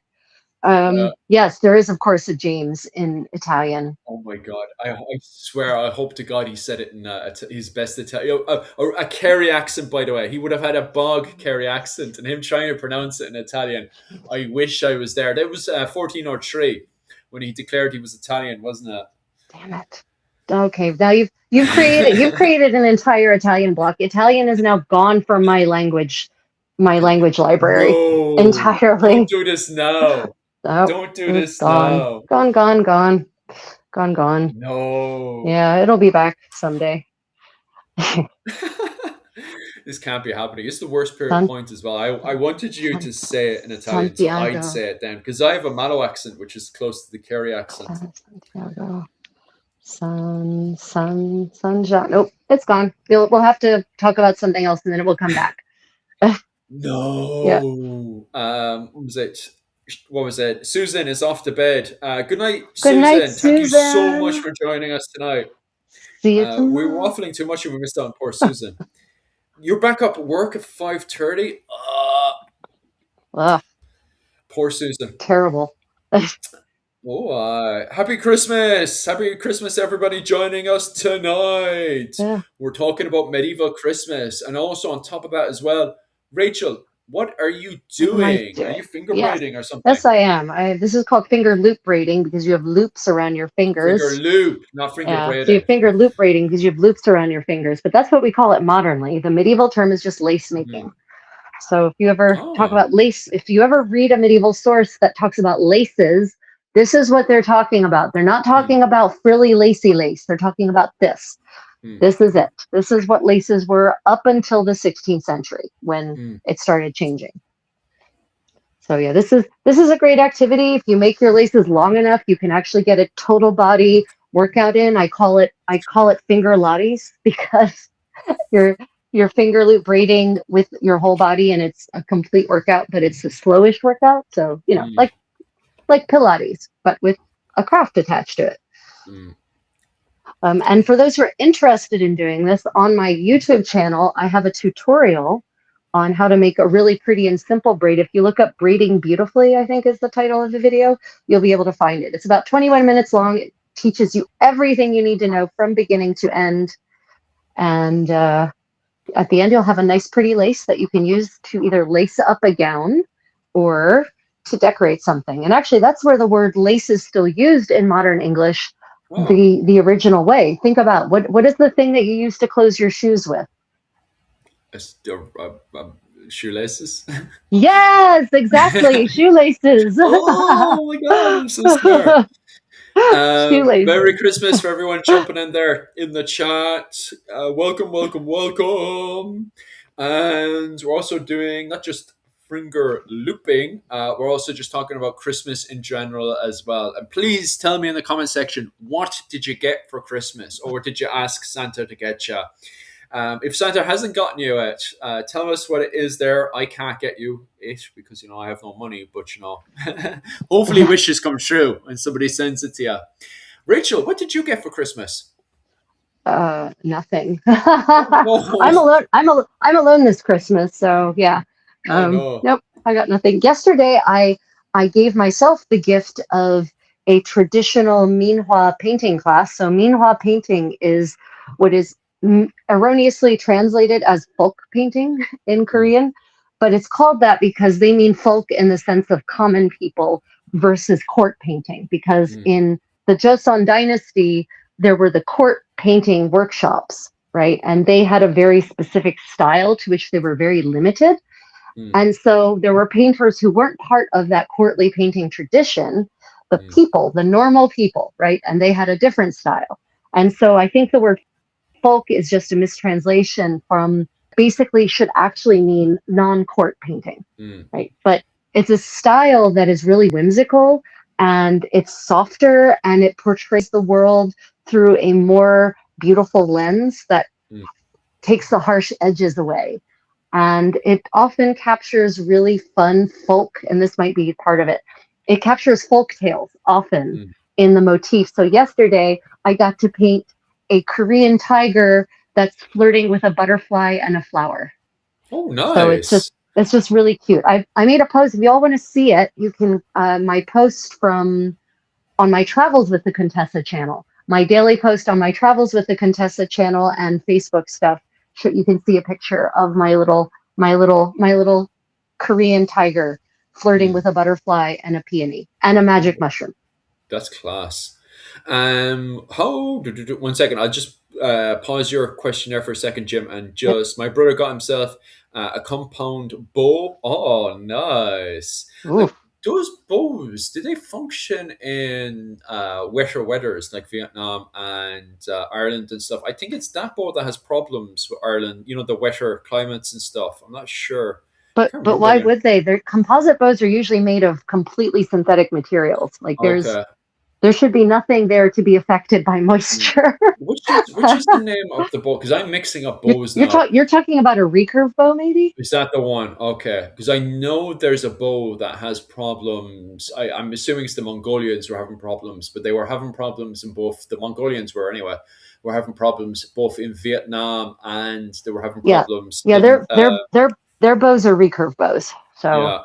which look really, a recurve bow looks really sad if it's not strung because it's all collapsed in on itself. But Yeah. yeah, I expect that the Mongols' bows would not have done really super great in the tropical climate of Yeah. South Asia. Yeah, Yeah. they ended up getting hammered by both the Vietnamese and the what was it, the Malaysians and the Indonesians when they started pushing down there. Because like the problem is that especially the Mongolian fanboys is that they think the Mongolians are invincible, and the problem is then that they start to face when they push down to Vietnam, Indonesia, Malaysia, and then trying to push past Germany, especially like they're able to push into Eastern Hungary and also into eastern Poland. But then when they start pushing, what was it called? No, sorry.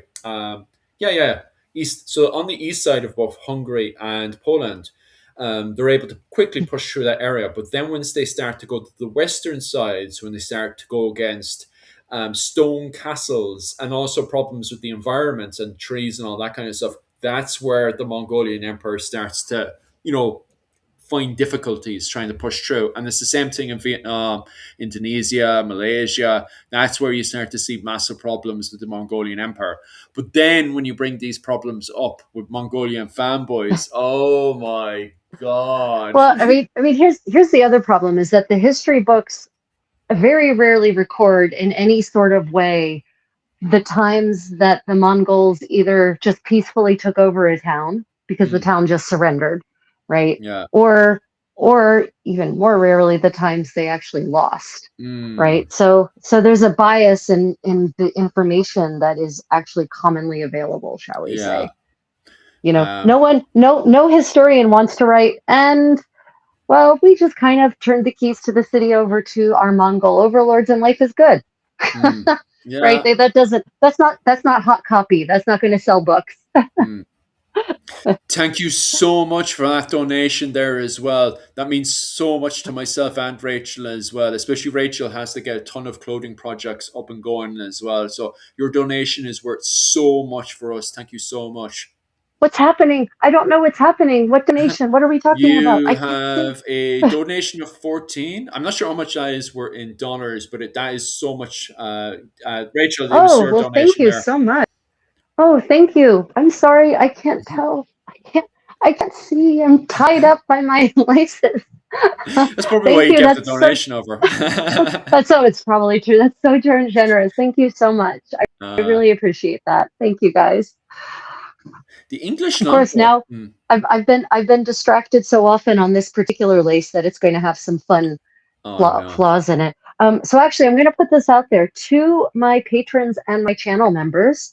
Mm, It's Christmas time, and one of the gifts I like to give to my people, my supporters, and those go for my super chatters as well, is I like to send out, little, like bits of this, my finger loop braiding samples from the year. So if you'd like to receive one of my not perfect finger loop braid samplers that you can then use for a wide variety of purposes, reach out to me and we'll connect with your address and I'll send you. This is for my members, my channel members, and my patrons and my super chatters. So if you mm. would like to receive a finger loop braid sampler from the Contessa, reach out to me, get me your address, and I will send you such an item. Gift from me to you. Merry Christmas. Oh, you spent 4 months in Angkor in Cambodia. Oh my Oh God, my I've been God. dying. Wow. I've Yeah, done. it's on my list. Yeah, yeah, yeah. I'm there as well. I wouldn't mind. You're in Korea and I'm in Japan, and people We get. should go together. We I should go know, together, right? Philip. And We people should keep go asking me together. over and over again, have you gone over to Angkor yet? Because they have a massive empire, right? So not only Yeah, do they have yeah. obviously an empire through land, The but their the main, Khmer Empire. Yeah, yeah, but their main thing is the Ultra City, which archaeologists are still like trying to get wrap their mind around, yeah. because the Ultra City.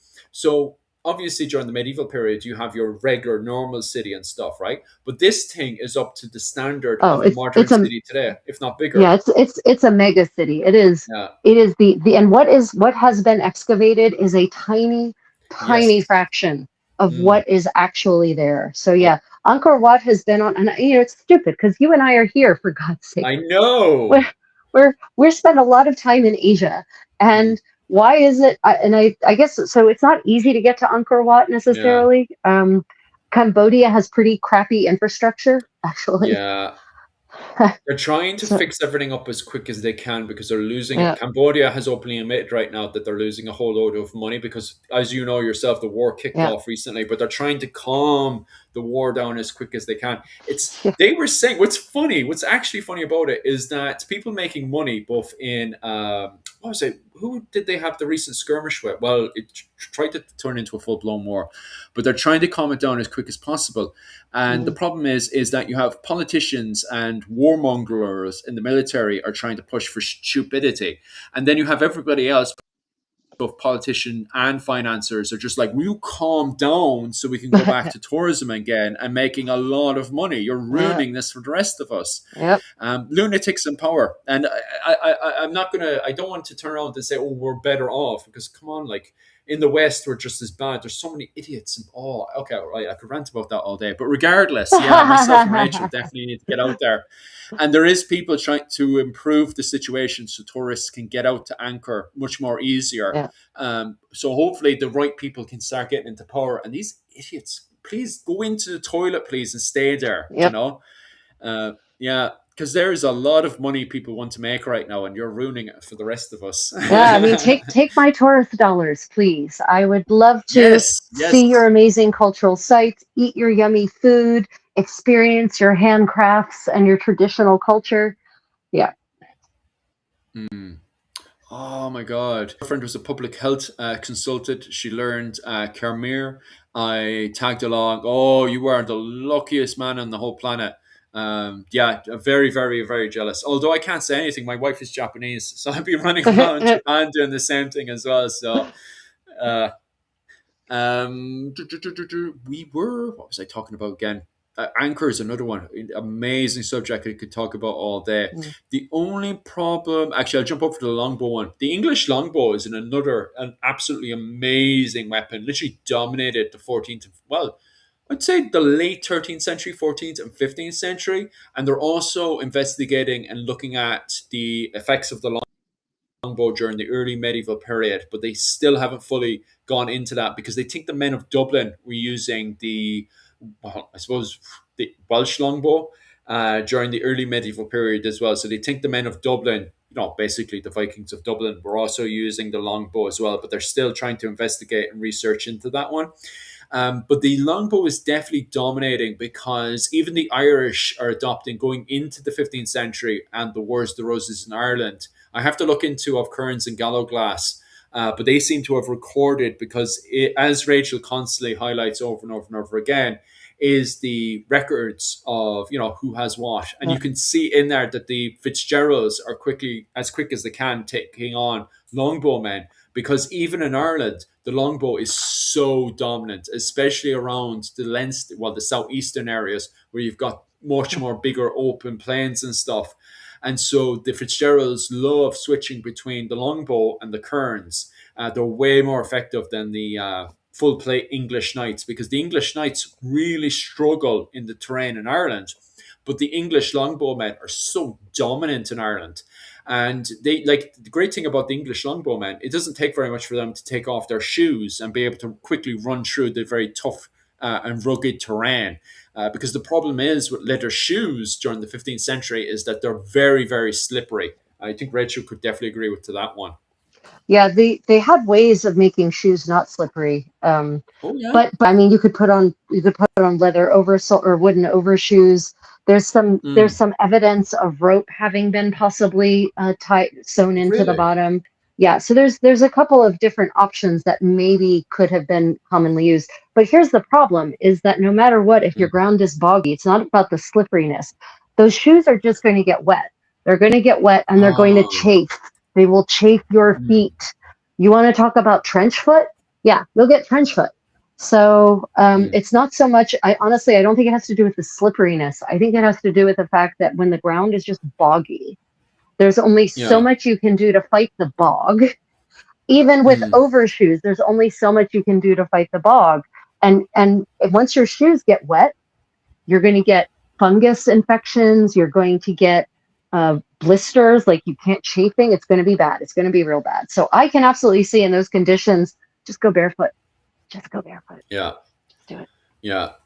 What was it called? And that had huge effects as well, Caveman. A Caveman highlighted the fact that Englishmen after Edward III had to train with the longbow every Sunday, and one English longbow man could fire 12 arrows per minute. And it facts like Yeah. even France, England, Scotland, Ireland, the longbow just dominates again and again and again.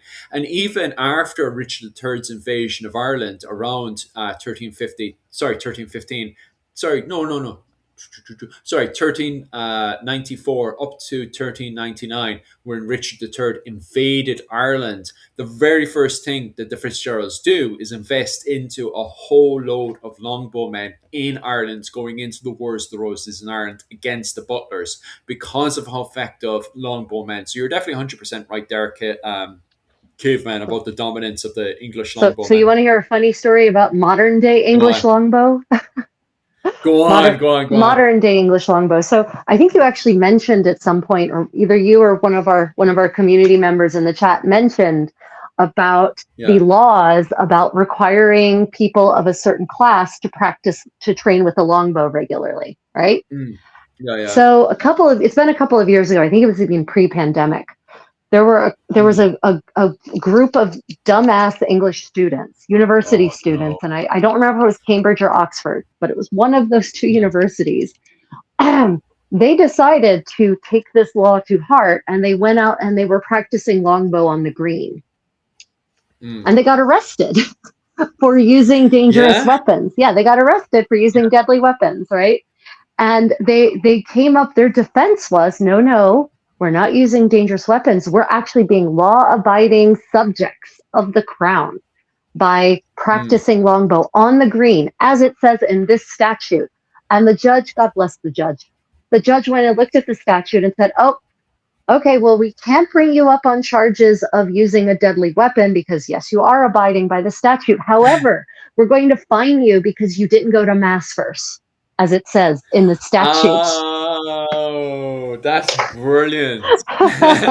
Because the statute said first you go to mass and then you practice your longbow.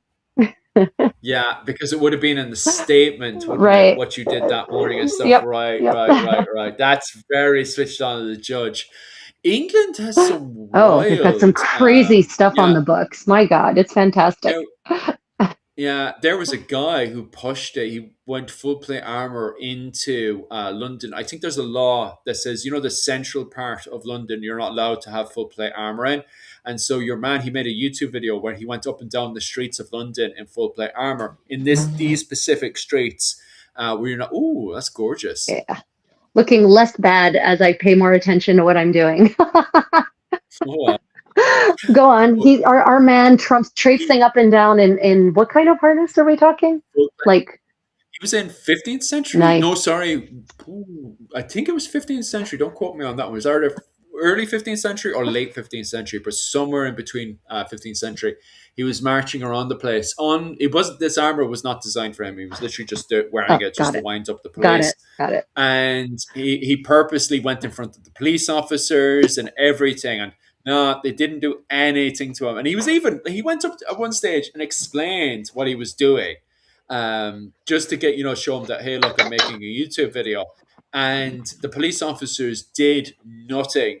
Even when he explained the law to them, they were just saying, oh, that's very nice. Like, they didn't arrest him because, these days people have this thing called common Mm. sense. So no, the police officers didn't suddenly panic, go, oh, you're breaking a medieval law. They were just like, oh, that's very That's cute, very like, cute. and Yeah, just right. sent him on his way. Yeah, Oh, yeah. poor man. He was really hoping something was going to happen. Oh, I don't know. To be fair, the London police are very, kind of switched on, social wise. There is other situations where I've been dealing with the police in the past in other areas, and it's like, oh, common sense. It's not here It's not here today. today. Yeah. My goodness.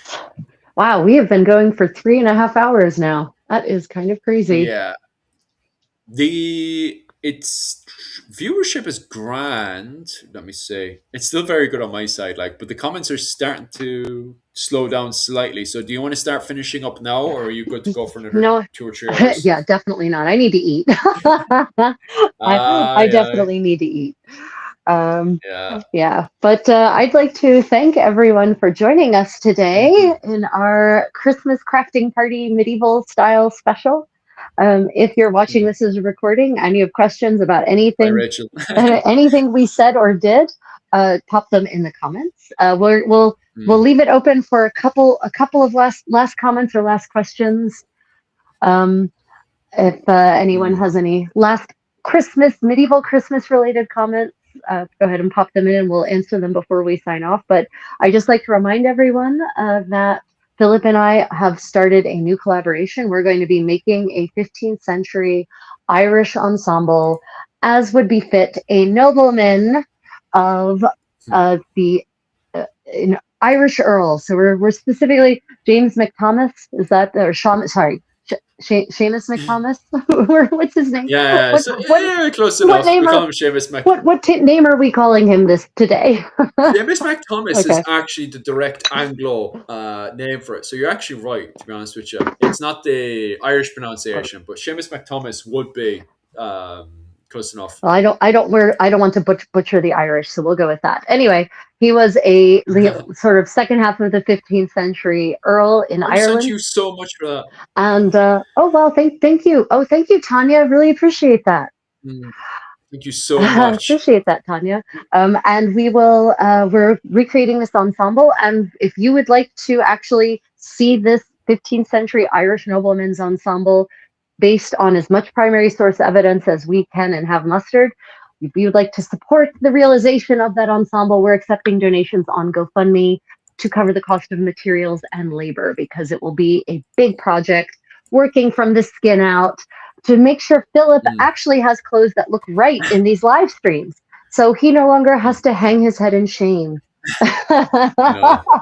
in his t-shirt. Mm, And so when Philip and I finally get together to do some living history fun together, he will be able to stand next to me proudly.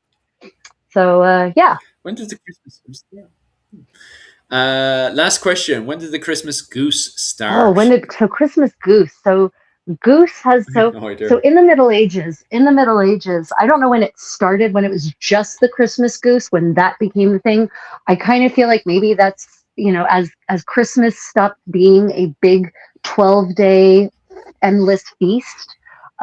In the Mm, 17th centuries, when that stopped in England, because the Puritans, being the killjoys that they were, put outlawed Christmas. Right, the actual war on Christmas, everyone is in the 17th century in England when the mm, Puritans literally outlaw it and outlaw its celebration, rather. They outlaw the mm, celebration of Christmas. And after that outlaw, that ban is lifted by Charles II in the 1660s when he comes back into uh, power, people, the Christmas festivities in England don't return to that big raucous 12-day spate of hedonism that they once were. And so it wouldn't surprise me if that's when the Christmas feast that used to have 5 kinds of meat and 10 kinds of fish just became Christmas goose. Because certainly goose mm, was one of the kinds of birds that would have been prepared for a feast table, along with swan mm. and heron and Uh, crane and other things we don't eat anymore. yeah, So because I yeah, I do mean, remember, isn't it the 16th century they were having goose for feasts and yeah, stuff? I mean, up until there's the goose appears on feast menus and on tables, you know, in into the 16th century. Now, I haven't done a terrible deep dive on cuisine in the 17th century because it gets real Mm, boring. Actually, cuisine yeah. does, but Mm, yeah, at least in the Middle Ages, they're definitely having goose, but goose is not associated only with Christmas. Is what I should emphasize.